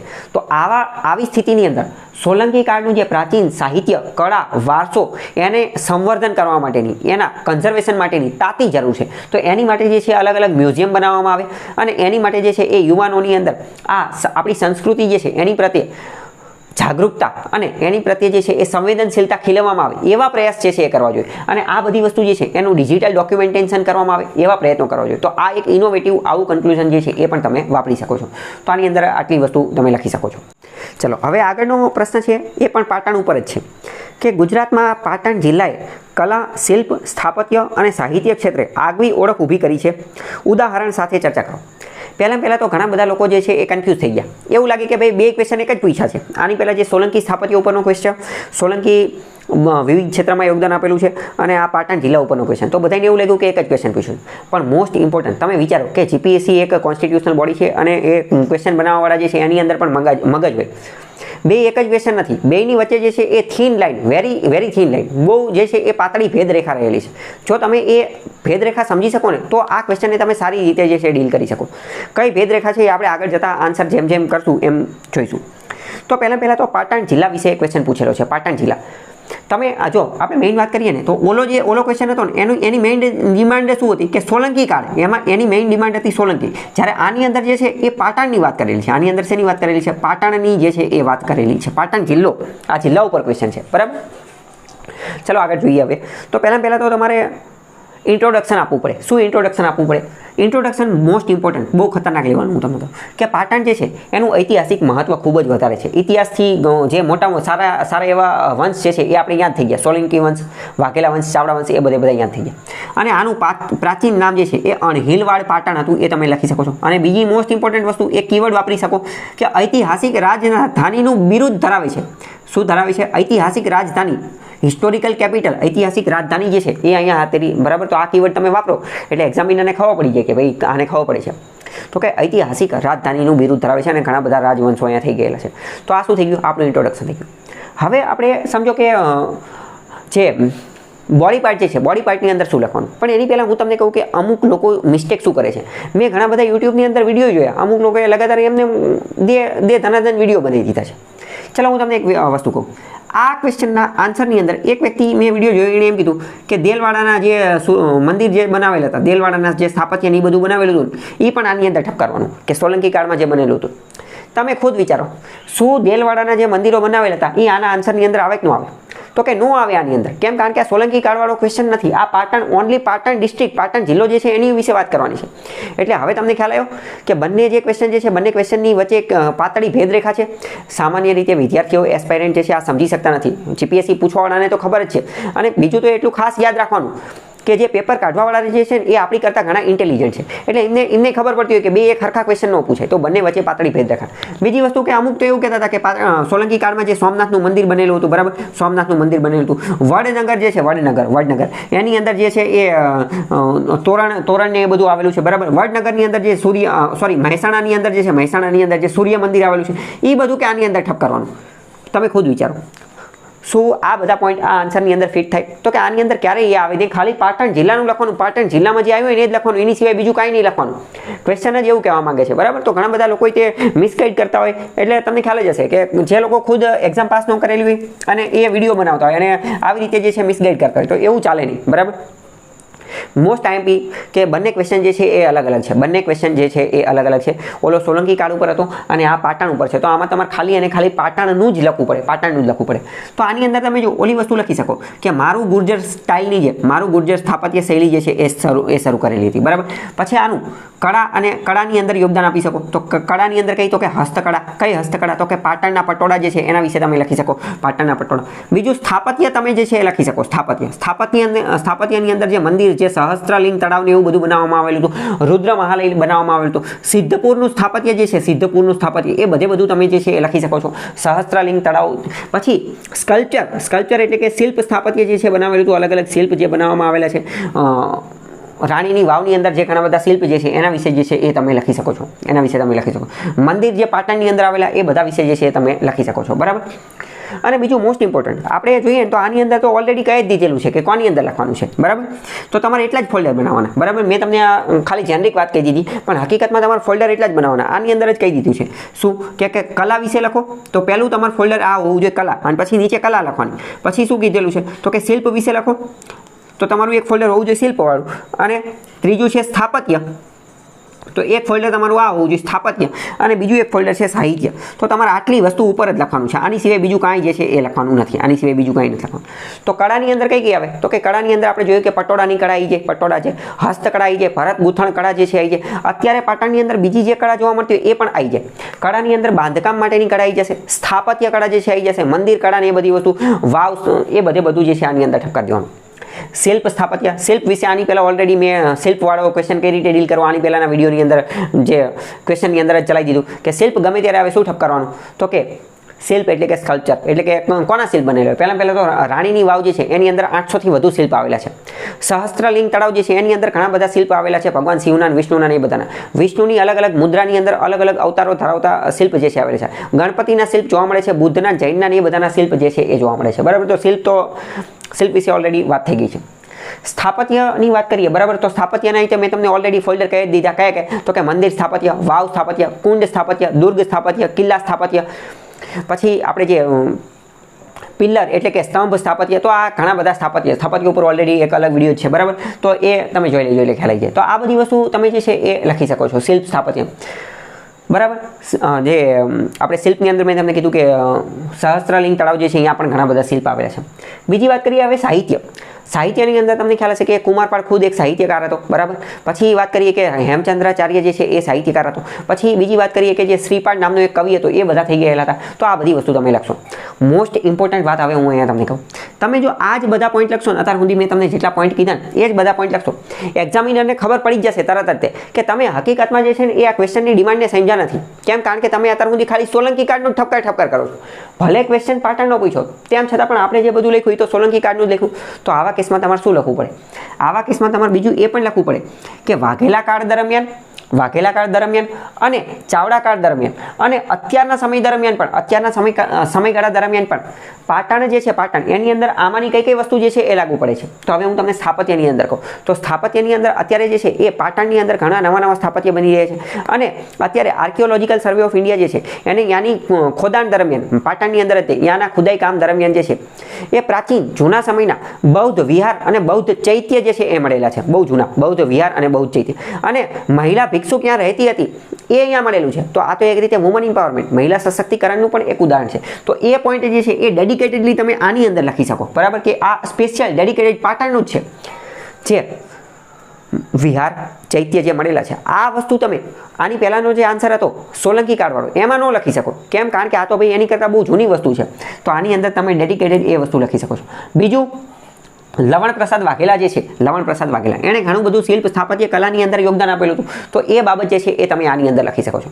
બીજી મોસ્ટ ઇમ્પોર્ટન્ટ વાત આપણે કરીએ કે જે આપણી પ્રથમ નવલકથા છે, ગુજરાતી ભાષાની પ્રથમ નવલકથા કરણ ઘેલો, બરાબર. એમાં જે આ વાઘેલા વંશનું એ બધાની વાત આપેલી છે. અલાઉદ્દીન ખિલજીએ જે આક્રમણને એ બધું કરેલું હતું. તો એ બધી વસ્તુ તમે આની અંદર લખી શકો. કેમ? કારણ કે એ પાટણ ઉપરનું સાહિત્ય છે, એ આપણે ડેડિકેટેડ પાટણ ઉપર લખવાનું છે. બીજી મોસ્ટ ઇમ્પોર્ટન્ટ વસ્તુ કનૈયાલાલ માણેકલાલ મુનશી, કમા મુનશીએ જેટલી પણ પુસ્તકો લખેલી છે. કઈ? તો કે જય સોમનાથ, પાટણની પ્રભુતા, રાજા ધીરાજ, સિદ્ધરાજ જયસિંહ ઉપર, મિનર દેવી ઉપર, જે મંત્રીઓ જે છે એ બધા ઉપર, ઘણા બધા ઉપર, પાટણના રાજકીય ઇતિહાસ ઉપર કનૈયાલાલ માણેકલાલ મુનશીએ ઘણી બધી પુસ્તકો લખેલી છે.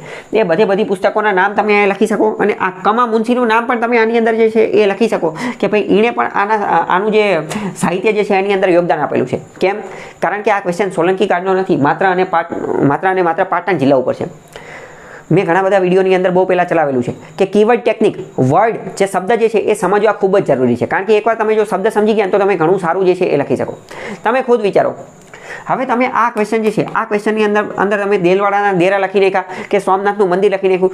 જેવો એક્ઝામિનર તમારી કોપી ચેક કરશે અને દેલવાડાના દેરા વાંચશે ને એને તરત ખબર પડી જશે અને બાજુમાં કમેન્ટ લખી નાખશે કે candidate has not understood the demand of the question.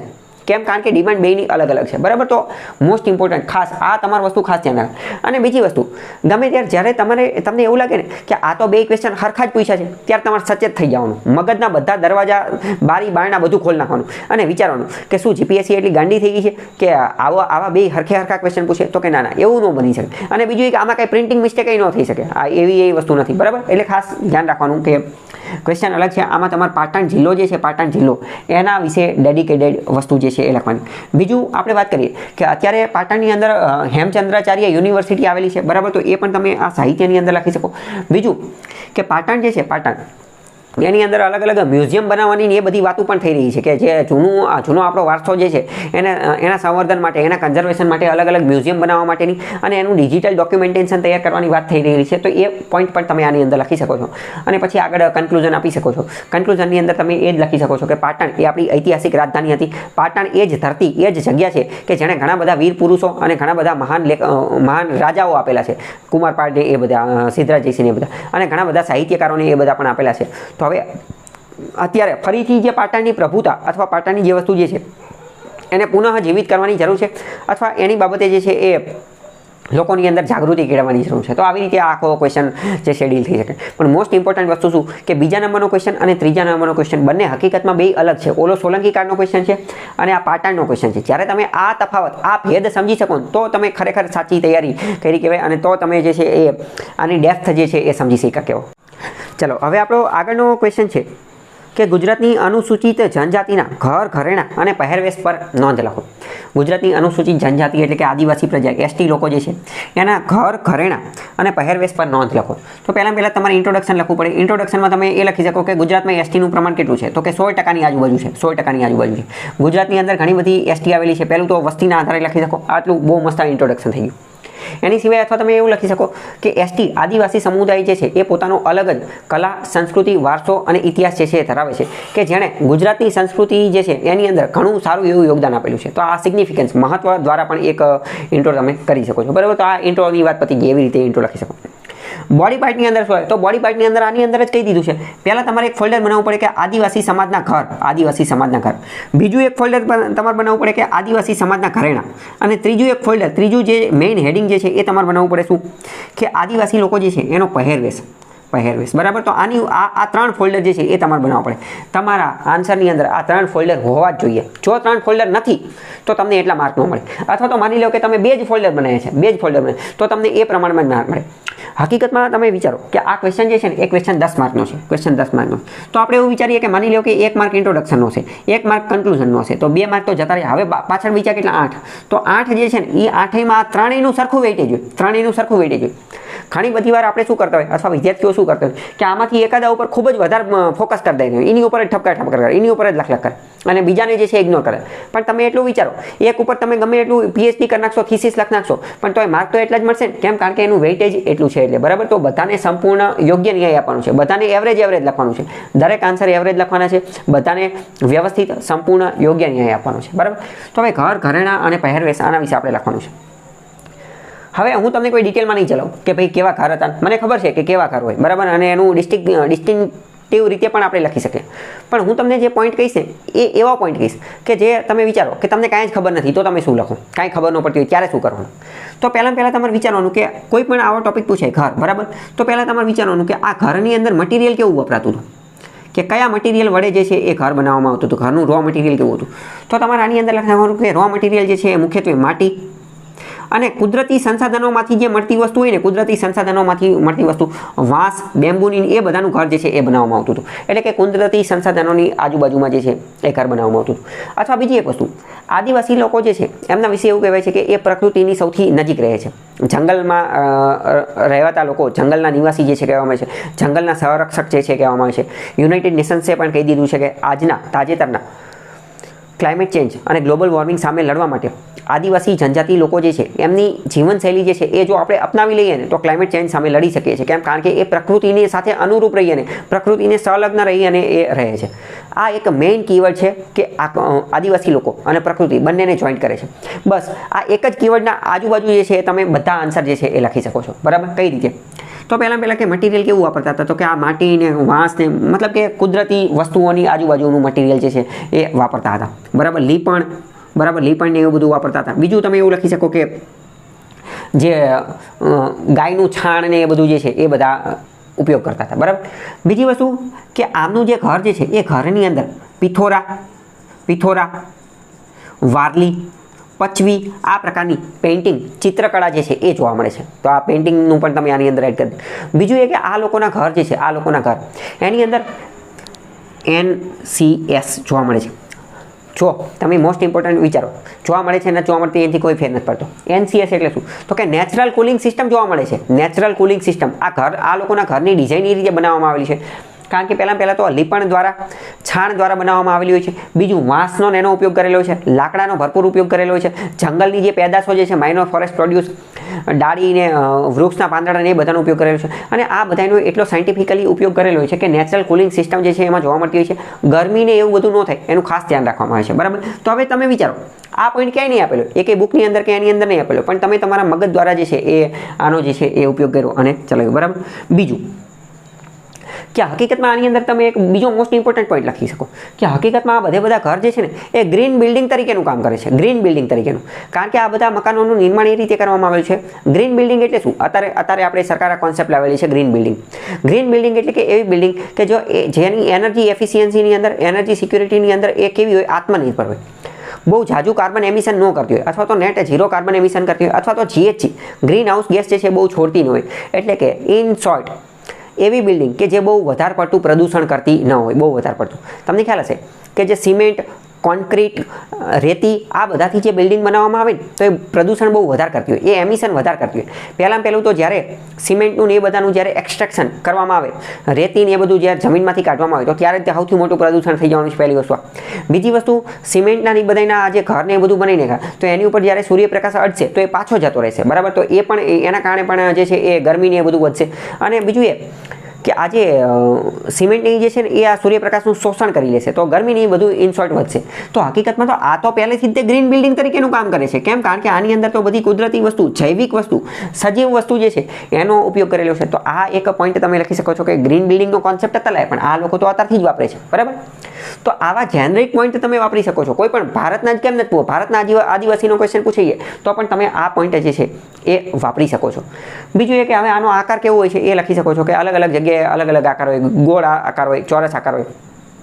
એમાં હું તમને થોડીક વાત કહી દઉં. બરાબર. જેમ કે ડાંગની આજુબાજુના જે કુંકણા આદિવાસી જે છે, કુંકણા આદિવાસી, અહીંયા શંકુ આકારના મકાન જોવા મળે છે. શંકુ આકારના. આપણે કચ્છના આદિવાસીઓ જે છે, કચ્છના લોકો જે છે તો અહીંયા ગોળ આકારના ઘર જોવા મળે છે. એને ભૂંગા નામ આપવામાં આવે છે. ભૂંગા નામ. આપણે જૂનાગઢની ને એ બધાની, ગીરની ને એ બધાની વાત કરીએ. બરાબર. તો એની આદિજાતિ જે છે એના ઘર જે છે, એની શેરી જે છે, એનો એરિયા જે છે એને નેસડા તરીકે ઓળખવામાં આવે છે. નેસડા તરીકે. તો આ બધા અલગ અલગ, આ મેં તમને સ્પેસિફિક પોઈન્ટ કીધા, પણ સ્પેસિફિક પોઈન્ટ જે છે એ તમને ત્યારે જ યાદ આવે જો તમને આનું ગોખીને ગયા હોય. ટૂંકમાં ગોખીને ગયા હોય તો જ યાદ આવે. બરાબર. બાકી આવે નહીં. તો ત્યારે તમારે આ ટેકનિક જે છે એનો ઉપયોગ કરી શકો કે ભાઈ એનું મટીરિયલ કેવું છે, એને જે કુદરતી સંસાધનો જે છે એનો બહુ ઉપયોગ કરેલો છે ને એ બધી વસ્તુ. બરાબર.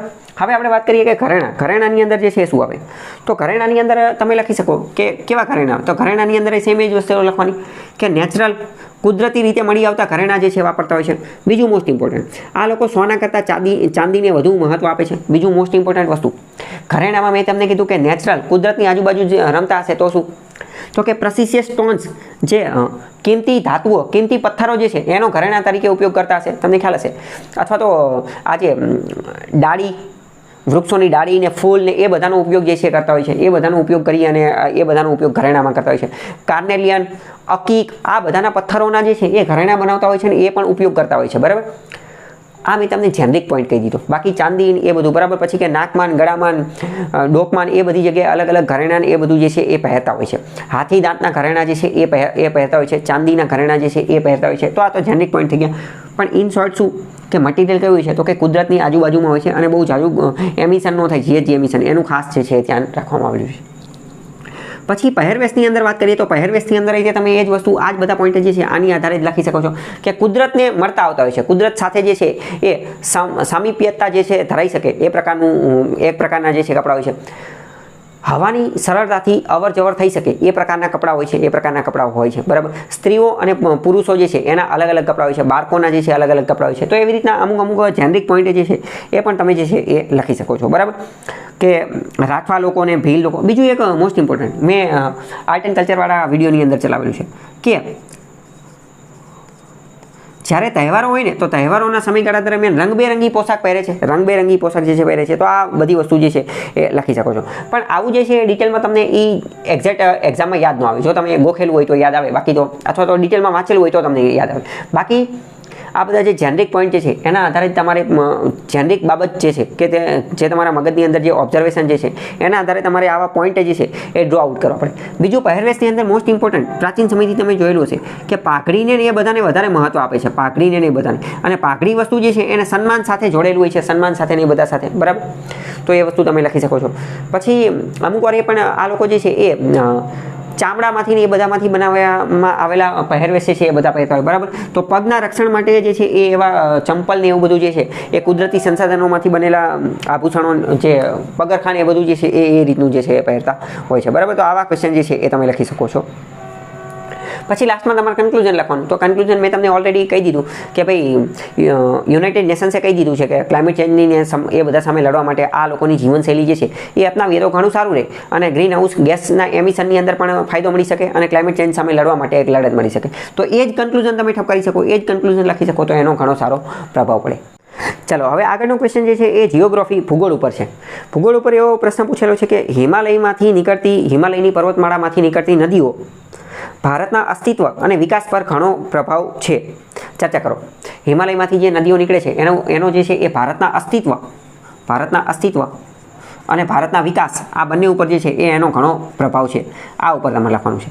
તો પહેલાં તો તમારે જે છે એ ઇન્ટ્રોડક્શન આપવું પડે. ઇન્ટ્રોડક્શનની અંદર તમે શું લખી શકો કે હિમાલયમાંથી ઘણી બધી નદીઓ નીકળે છે અને એણે ઇતિહાસથી લઈને તો અત્યાર સુધી જે છે એ ઘણું કામ કરેલું છે, યોગદાન આપેલું છે. સાંસ્કૃતિક, આર્થિક, સામાજિક, રાજનીતિક બધી રીતનું યોગદાન આપેલું છે. આવું તમે લખી શકો કે હિમાલયમાંથી જે નદીઓ નીકળે છે એણે ભારતના સાંસ્કૃતિક, રાજનીતિક, ઐતિહાસિક, ધાર્મિક તમામ બાબતોની અંદર ઘણું બધું યોગદાન આપેલું છે અને મનુષ્યના જીવનને સમૃદ્ધ બનાવવા માટે યોગદાન આપેલું છે. પહેલું ઇન્ટ્રોડક્શન તમે આવું લખી શકો. બીજું હવે આપણે વાત કરીએ કે આની અંદર એક ફોલ્ડર તમારા પહેલું ફોલ્ડર આમાં તમારે શું આવવું જોઈએ કે પહેલાં પ્રશ્ન પૂછેલો છે કે હિમાલયની નદીઓ. તો હિમાલયમાંથી કઈ નદીઓ નીકળે છે? તો અહીંયા તમે લખી શકો કે હિમાલયમાંથી નીકળતી નદીઓ, હિમાલયની નદીઓ. અને પછી તમારે લખવાનું ગંગા, યમુના, સિંધુ, ઝેલમ, ચિનાબ, રાવી, બિયાસ, સતલુજ, ગંડક, કોસી. ટૂંકમાં ગંડક ને કોસીની એ બધી ન આવે, એ તો બીજેથી નીકળે છે, બરાબર. પણ ઇન શોર્ટ પહેલું જ ફોલ્ડર તમારે શું બનાવવાનું? પહેલું જ ફોલ્ડર તમારે આ બનાવવાનું કે હિમાલયમાંથી નીકળતી નદીઓ, આની ઉપર ચોરસ કરવાનું અને જેટલી નદીઓના નામ આવડે હિમાલયમાંથી નીકળતી હોય એ બધી જે છે લખી નાખવાની. પછી હવે ઇન્ટ્રોડક્શન એ બધું પૂરું થઈ ગયું. પછી ડાયરેક્ટ તમારે જે છે એ પહેલો પાર્ટ જે છે, હવે જો વિચારો મેં તમને શું કીધું કે આમાં બે છે કે એક અસ્તિત્વ અને એક વિકાસ. તો હવે માની લો કે 10 માર્કનો ક્વેશ્ચન છે ને તો બેયને 5-5 માર્ક અસાઇન કરેલા હોય. માની લો કે તમે ખાલી અસ્તિત્વ ઉપર જ લખ કરો છો, બરાબર, અસ્તિત્વ ઉપર જ લખ કરો છો તો તમને અડધા જ માર્ક મળશે. તમારે બે ઉપર લખવું પડશે. તો પહેલું ફોલ્ડર એક તમારે બનાવવું પડે કે હિમાલયની નદીઓનું ભારતના અસ્તિત્વમાં યોગદાન, અને બીજું ફોલ્ડર બનાવવું પડે કે હિમાલયની નદીઓનું ભારતના વિકાસ ઉપર જે છે વિકાસ ઉપર યોગદાન. તો હવે અસ્તિત્વ એટલે શું? એટલે કે આપણું એક્ઝિસ્ટન્સ. તો અસ્તિત્વની અંદર આમાં તમે ઇતિહાસની અંદર જે છે એ જઈ શકો છો કે પહેલાં બીજું એ પણ આપણે કે હિમાલય જે છે એને ભારતના સંતરી તરીકે ઓળખવામાં આવે છે, બરાબર. તો સંતરી તરીકે ને બધા. તો અસ્તિત્વની અંદર પહેલાં તમે એ લખી શકો કે પ્રાચીન જે સિંધુ ખીણની સંસ્કૃતિ જે છે ને, સિંધુ ખીણની સંસ્કૃતિ એ અહીંયા જ નિર્માણ પામેલી હતી. તો એ આપણા અસ્તિત્વને દર્શાવે છે. અસ્તિત્વ એટલે શું કે પ્રાચીન સમયથી મનુષ્યનું અસ્તિત્વ ટકાવી રાખ્યો, તો એની પાછળ કંઈક તો હશે. તો આના કારણે સિંધુ ખીણની સંસ્કૃતિ જે છે એ અહીંયા જ વસેલી હતી. બીજું તમને ખ્યાલ હશે કે પ્રથમ નંબરનું અર્બનાઇઝેશન, પ્રથમ નંબરનું શહેરીકરણ એ તો સિંધુ ખીણમાં થઈ ગયું હતું અને પછી ઋગ્વેદમાં એ બધામાં આપણે ગ્રામીણ અર્થવ્યવસ્થામાં જતા રહ્યા હતા. તો સેકન્ડ અર્બનાઇઝેશન, બીજા નંબરનું જે શહેરીકરણ જે છે, સેકન્ડ અર્બનાઇઝેશન બીજા નંબરનું શહેરીકરણ એ ક્યાં થયેલું હતું? તો એ ગંગા યમુના દોઆબમાં થયેલું હતું, ગંગા યમુના દોઆબમાં. તો એ પણ શું? એ અસ્તિત્વને દર્શાવે છે. તો એ પણ તમે અસ્તિત્વની અંદર લખી શકો. ત્રીજા નંબરની વસ્તુ તમે લખી શકો કે પીવાનું શુદ્ધ પાણી પૂરું પાડે છે. ઉત્તર ભારતની તમામ ઘણી બધી વસ્તી જે છે એને પીવાનું શુદ્ધ પાણી જે છે એ પૂરું પાડે છે, પીવાનું શુદ્ધ પાણી પૂરું પાડે છે. ચોથા નંબરનો એક પોઈન્ટ તમે લખી શકો છો કે ફૂડ સિક્યુરિટી, ફર્ટાઇલ લેન્ડ જે છે પૂરી પાડે છે, ફળદ્રુપ જમીન પૂરી પાડે છે. અને આ ફળદ્રુપ જમીનની અંદરથી જ તે ઘણા બધા પાક, ઘઉં ને ડાંગર ને એ બધા પાક જે છે એ લઈ અને ફૂડ સિક્યુરિટીની નીડ જે છે એ પૂરી પાડે છે. બીજું આની અંદર એક અસ્તિત્વની અંદર બીજું એક ઇતિહાસની જે એક વસ્તુ તમે લખી શકો છો કે સિકંદરે જ્યારે આક્રમણ કરેલું હતું ભારતની અંદર, બરાબર, તો આ સિંધુ નદી જે છે એ પાર કરતાં પહેલાં એણે ઘણો વિચાર કરેલો હતો. અને હકીકતમાં સિકંદર ભારતને જીતી નહોતો શીખ્યો, તો એનું એક પાછળનું કારણ એ પણ હતું કે આ સિંધુ નદી પાર કરવા માટે એનો ઘણા બધા સૈનિકો જતા રહ્યા હતા અને એનો જુસ્સો અને એ બધું ડાઉન થઈ ગયું હતું. તો આ પણ એક એ આપણું અસ્તિત્વ, માની લો કે આપણે હારી ગયા હોત એની સામે, ભારત એની સામે હારી ગયો હતો, એ જીતી લીધું હોત, તો આપણું અસ્તિત્વ ન ટકી શકે જ ને. તો એ એક પોઈન્ટ જે છે એ પણ લખી શકો છો. બીજી વસ્તુ કે આપણે જે પ્રાચીન રાજધાની જે છે, પ્રાચીન રાજધાની કઈ હતી? તો કે આ પાટલીપુત્ર બિહારની અંદર હતી, બરાબર. તો એની પાછળ પણ ગંગાનું એ બધાનું યોગદાન હતું. બીજું તો મતલબ કે એ પ્રાચીન રાજવંશોના નિર્માણ પાછળ આનું નદીઓનું યોગદાન હતું. પછી એ કે આની અંદર 12 માસ પાણી હોય છે, એ મેં તમને શુદ્ધ પાણી, તો એ 12 માસ પાણી આની અંદર જોવા મળે છે, એ લખી શકો છો. બીજું એ કે આ જે નદી જે છે, તો નદીની આજુબાજુ જંગલ ને એ બધું જોવા મળતું, તો એને કારણે રાજાનું ને એ બધા નિર્માણ થયું હતું, બરાબર. તો ઇન શોર્ટ અસ્તિત્વની અંદર આટલા પોઈન્ટ ઇનફ છે. હવે વિકાસની અંદર, દેશના વિકાસની અંદર આ કઈ રીતે યોગદાન આપે છે? હવે બીજા પાર્ટને આપણે ડીલ કરવાનું છે કે દેશના હિમાલયમાંથી નીકળતી નદીઓ દેશના વિકાસ ઉપર કઈ રીતે યોગદાન આપે છે. તો આમાં તમે એક પોઈન્ટ લખી શકો છો કે આ જે નદીઓ જે છે, આ નદીઓ અહીંયા ઘણા બધા ધાર્મિક સ્થળો આવેલા છે, અહીંયા ઘણા બધા ધાર્મિક સ્થળો આવેલા છે.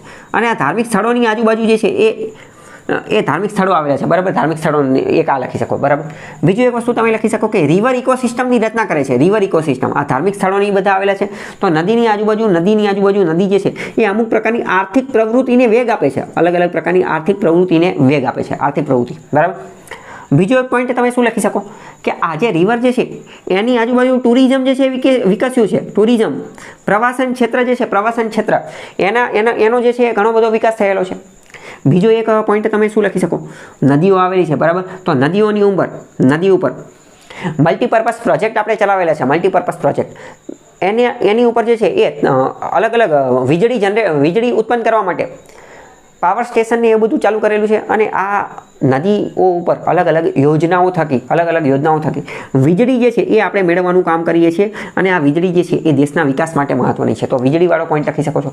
બીજો એક મોસ્ટ ઇમ્પોર્ટન્ટ પોઈન્ટ કે ભારતનો પ્રથમ નેશનલ વોટરવે નંબર 1 રાષ્ટ્રીય જળમાર્ગ 1 ક્યાં આવેલો છે?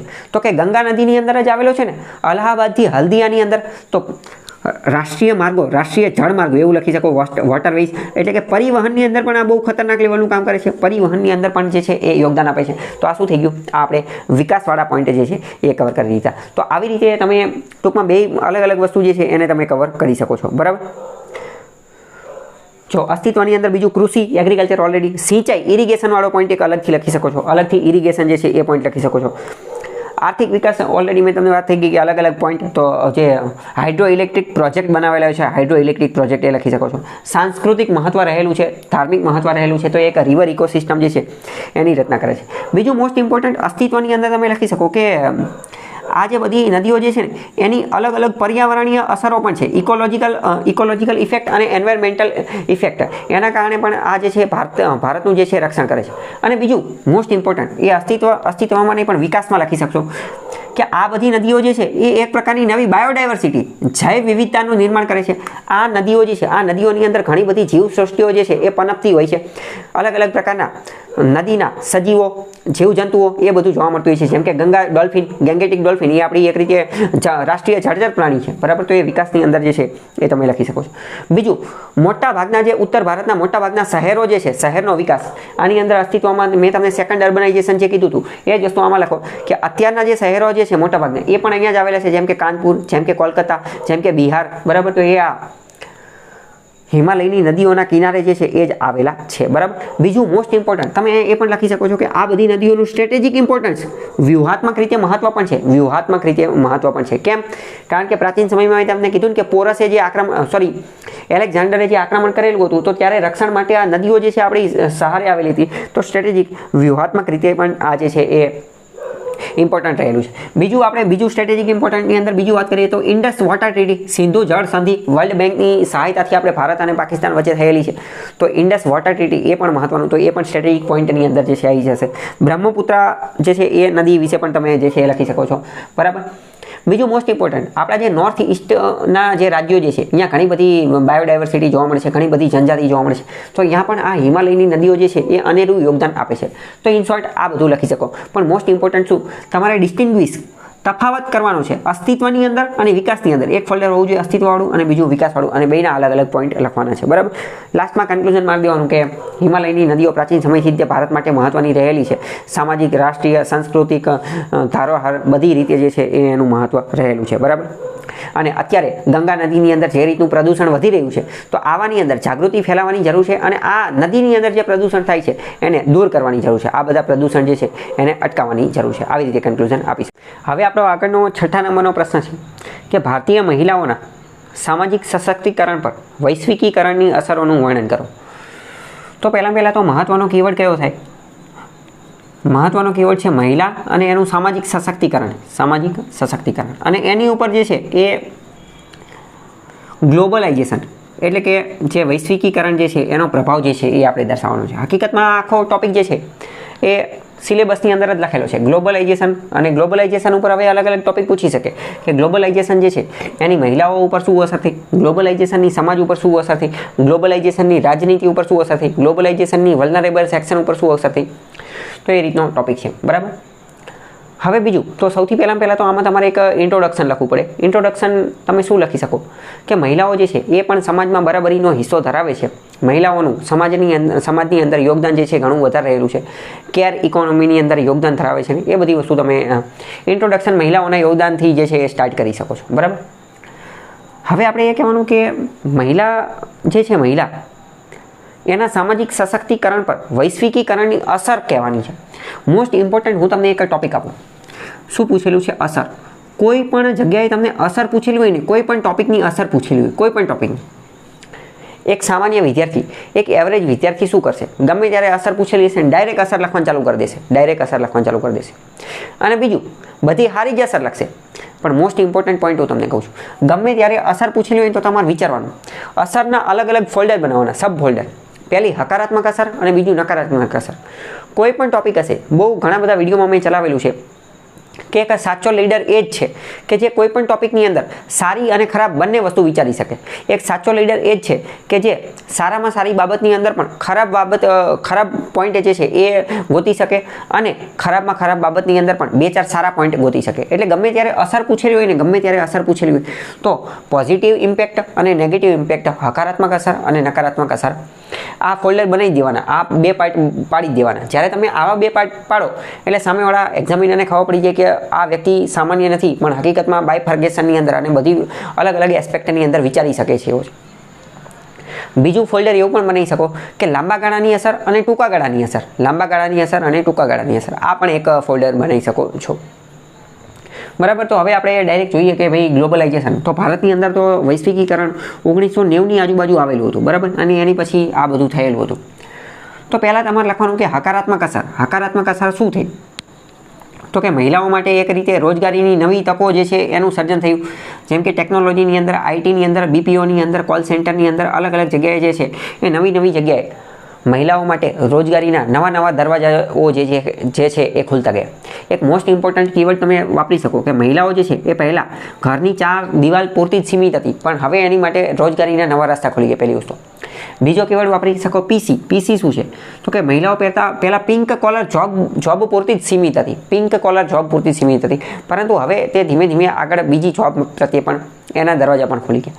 પિંક કોલર જોબ એટલે કે અમુક એવું સમાજની અંદર એક એવું ટેબુ છે કે મહિલાઓ તો ખાલી આ જ કામ કરવાનું, બીજું કામ જે છે નહીં કરવાનું. પણ હવે તો તમને ખ્યાલ હશે કે મહિલાઓ આ જે દરવાજો જે છે આ દરવાજાનું તાળું ખોલી અને બધી જગ્યાએ જોવા મળે છે. જેમ કે એસટી બસની અંદર કંડક્ટર તરીકે પણ હોય છે, ડ્રાઈવર તરીકે પણ હોય છે, પેટ્રોલ પંપની અંદર પણ હોય છે. બરાબર. તો મતલબ હવે આ જોવા મળે છે. તો પિંક કોલર મતલબ એક પોઈન્ટ તમે લખી શકો છો. તો પહેલો પોઈન્ટ તમે રોજગારીનો જે છે એ સૌથી વધારે લખી શકો છો. બીજું સામાજિક સશક્તિકરણ માટે બીજી મહત્વની વસ્તુ છે શિક્ષણ, એજ્યુકેશન. તો કે મહિલાઓના શિક્ષણની અંદર જે છે એ વધારો થયો છે. મહિલાઓ જે છે એનું હવે સ્ટેમની અંદર, સ્ટેમ શું છે? Science, technology, engineering and mathematics. સ્ટેમની અંદર સાયન્સ, ટેકનોલોજી, એન્જિનિયરિંગ અને મેથેમેટિક્સ. આની અંદર મહિલાઓનું પ્રમાણ પહેલાં ઓછું હતું પણ હવે મહિલાઓનું પ્રમાણ જે છે એનરોલમેન્ટ, એમનો જે છે દર, જોડાણનો દર, એડમિશનનો દર, રજિસ્ટ્રેશન નોંધણી માટેનો દર, એનરોલમેન્ટ રેશિયો, એની અંદર વધારો થયો છે. બીજું હાયર સ્ટડીઝ જે છે, એની અંદર પણ જે છે વધારો થયો છે. બીજું મોસ્ટ ઇમ્પોર્ટન્ટ સ્ટેમ. તમારામાંથી ઘણા બધા લોકોએ સાંભળેલું છે પણ તમને જાણી નવાઈ લાગશે કે સ્ટેમ જે છે એનું હવે નવું અપડેટેડ વર્ઝન આવી ગયું છે. STEAM. STEM. સ્ટીમ શું છે તો કે સાયન્સ, ટેકનોલોજી, એન્જિનિયરિંગ અને મેથેમેટિક્સ તો છે જ તે, પણ સાથે એ જે છે એ આર્ટ્સ એટલે કે હ્યુમનિટી, વૈજ્ઞાન, માનવતાના વિષયો. આર્ટ્સ છે આર્ટ્સની અંદર બધું આવી ગયું કે જિયોગ્રાફી, પોલિટી, રાજ્યશાસ્ત્ર અને સમાજશાસ્ત્ર અને સોશિયોલોજી અને ફિલોસોફી ને બધું. તો કે સ્ટીમ જે છે એની અંદર આ બધાની અંદર ઇન શોર્ટ એમનો વધારો થઈ રહ્યો છે. તો કે શિક્ષણ. ત્રીજા નંબરની વસ્તુ તમે લખી શકો કે હેલ્થ. હેલ્થ એટલે શું તો કે સ્વાસ્થ્યની અંદર, મહિલાઓના સ્વાસ્થ્યની અંદર સુધારો થયો છે. કેમ? કારણ કે ગ્લોબલાઇઝેશન આવવાથી વૈશ્વિક ધોરણે, વૈશ્વિક લેવલે મહિલાઓના સ્વાસ્થ્ય સંબંધિત અથવા ઓવરઓલ સ્વાસ્થ્ય સંબંધિત જે કોઈ પણ શોધ થયેલી હતી તો એના કારણે જે છે એ પહેલાં maternal mortality rate, neonatal mortality rate, infant mortality rate high હતો, પરંતુ હવે હેલ્થની અંદર એડવાન્સ લેવલે બધું થવાથી આ બધા રેટ જે છે એ ઘટી શક્યા છે. અને મહિલાઓનું વેક્સિનેશન, એમને ન્યુટ્રિશન લેવલ, એમને ફૂડ, ફોર્ટિફાઈડ ફૂડ અને પ્રેગ્નન્સી દરમિયાન, લેક્ટિંગ અવસ્થા દરમિયાન જે છે એ એમને યોગ્ય બધું ખાવા પીવાનું ને એ બધું મળી રહે, તો એ મળવાથી એમનું જે છે એ સશક્તિકરણ થયું છે. બીજી મોસ્ટ ઇમ્પોર્ટન્ટ એક વસ્તુ તમે એ પણ લખી શકો છો કે મહિલાઓની અંદર હવે આંતરપ્રિન્યોરશિપ સ્પિરિટ એટલે કે આત્મનિર્ભર, સ્વનિર્ભર, ઉદ્યમી બનવા માટેનું જે કલ્ચર જે છે એમાં પણ વધારો થઈ રહ્યો છે. એમાં પણ જે છે એના પણ નવા રસ્તા જોવા મળી રહ્યા છે. બીજું એ અહીંયા તમે લખી શકો છો કે રોલ મોડેલ કે પહેલાં તો કેવું હતું કે ભારત જે છે એ વિશ્વથી કનેક્ટેડ ન, આપણે ખાલી આપણું પોતાનું જ જોતા હતા, પણ હવે તો મહિલાઓની અંદર પણ ઘણા બધા રોલ મોડેલ જોવા મળે છે. સમગ્ર વિશ્વની અંદર જેટલી મહિલા રોલ મોડેલ હોય તો એ બધાના રોલ મોડેલને ધ્યાનમાં રાખી અને મહિલાઓ નવા સપના સેવી શકે છે કે મારે પણ આવું બનવું છે, આ કરવું છે, ઓલું કરવું છે, પેલું કરવું છે, બરાબર. તો આ એક રીતે વૈશ્વિક રોલ મોડેલ જે છે એ જોવા મળે છે. તો એક એ પોઈન્ટ તમે લખી શકો છો. બીજો મોસ્ટ ઇમ્પોર્ટન્ટ વસ્તુ કે વુમન રાઇટ્સ, મહિલાઓના અધિકારો જે છે એ હવે વધુ મજબૂત બન્યા છે. વુમન જસ્ટિસ, મહિલાઓ માટેના જે ન્યાય માટેની ચળવળ જે છે એ પણ વધુ મજબૂત બની છે. એના વિશેની જાગૃતિ જે છે એ ફેલાણી છે. જેમ કે મી ટુ મુવમેન્ટ બહુ પહેલાં ચલાવેલી હતી. રાઇટ્સ અને જસ્ટિસ આનું એક બહુ મોટું ફોલ્ડર બનાવી શકો અને એની નીચે મી ટુ ફોલ્ડર જે છે એ બનાવી શકો કે આ જે સમગ્ર વિશ્વમાં જે થયું હતું અને પછી ધીમે ધીમે જે છે એ ભારતની અંદર પણ પહોંચ્યું હતું. બીજું એ છઠ્ઠા નંબરનો પોઈન્ટ તમે લખી શકો કે રાજનીતિક સશક્તિકરણ, મહિલાઓનું રાજનીતિની અંદર પણ સશક્તિકરણ થયેલું છે. કારણ કે આ વૈશ્વિકીકરણના કારણે અવેરનેસ, જાગૃતિની બધી ફેલાયેલી છે અને વિશ્વની અંદર પણ ઘણા બીજા દેશોની અંદર જે છે એ મહિલા વડાપ્રધાન, મહિલા રાષ્ટ્રપતિ અને મહિલા મંત્રીને એ બધું જોવા મળે છે. તો ભારતની અંદર જોવા મળ્યું છે. ભારતની ઘણી બધી પંચાયતો જે છે એ સરપંચ જે છે એ મહિલા હોય છે. કેમ? કારણ કે આપણે તો પંચાયતોની અંદર 50% અનામત પણ આપેલું છે, બરાબર. તો આ બધી બાબતો જે છે એ તમે લખી શકો છો.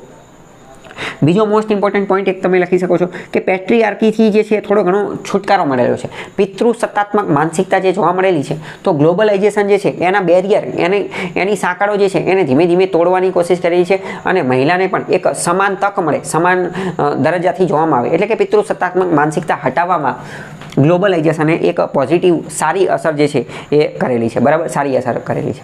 તો આ બધા લગભગ મેં તમને 8, 9, 10 જેટલા પોઈન્ટ કહી દીધા. આ બધા પોઝિટિવની અંદર તમે લખી શકો. બીજું મોસ્ટ ઇમ્પોર્ટન્ટ, હવે તમારે નેગેટિવ પોઈન્ટ પણ લખવાના છે કે આની અમુક ખરાબ અસરો પણ થઈ છે. ખરાબ અસર કઈ થઈ છે?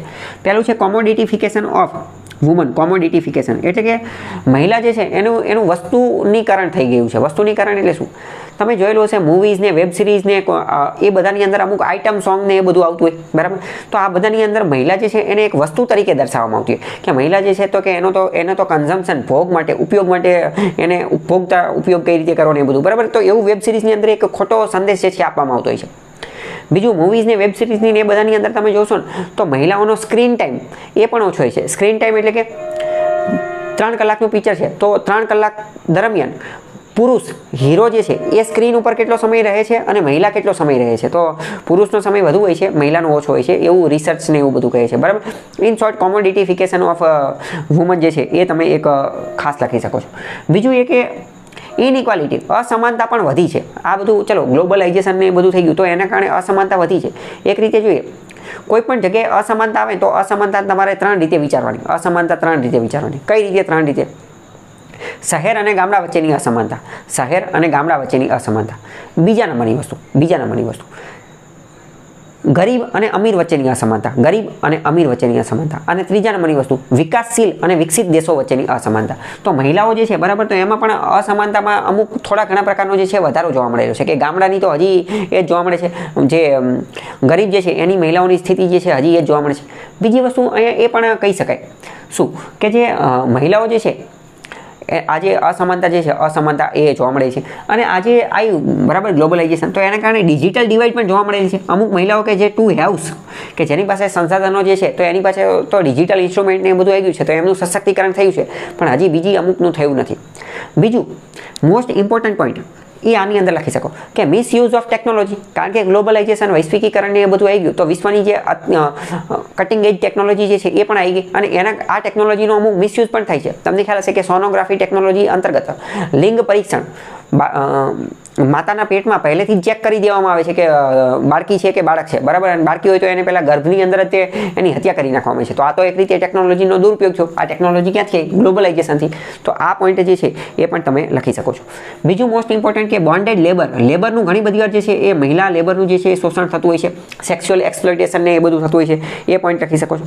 બીજું આપણા જે હ્યુમન વેલ્યુઝ જે છે, હ્યુમન વેલ્યુઝ એ ભૂંસાઈ રહી છે, અને એથિકલ વેલ્યુઝ, મોરલ વેલ્યુઝ અને કલ્ચરલ વેલ્યુઝ, ભારતીય સમાજની જે કલ્ચરલ વેલ્યુઝ છે એ ભૂંસાઈ રહેલી છે આ જે ગ્લોબલાઇઝેશન થયું એના કારણે. કારણ કે ભારતની અંદર પહેલાં સંયુક્ત કુટુંબ, જોઈન્ટ ફેમિલીની પરિધારણા જે છે જોવા મળતી હતી, પરંતુ હવે ગ્લોબલાઇઝેશન આવ્યું તો હવે ન્યુક્લિયર ફેમિલી, એટલે કે પોતાનું એક જ ફેમિલી જે છે એનો કોન્સેપ્ટ જોવા મળે છે. તો એક રીતે આપણા જે ટ્રેડિશનલ રૂટ્સ, આપણી જે કલ્ચરલ વેલ્યુઝ છે એનાથી આપણે દૂર જતા રહ્યા છીએ, અને મોરલ વેલ્યુઝ જે છે એનું હનન થઈ રહ્યું છે.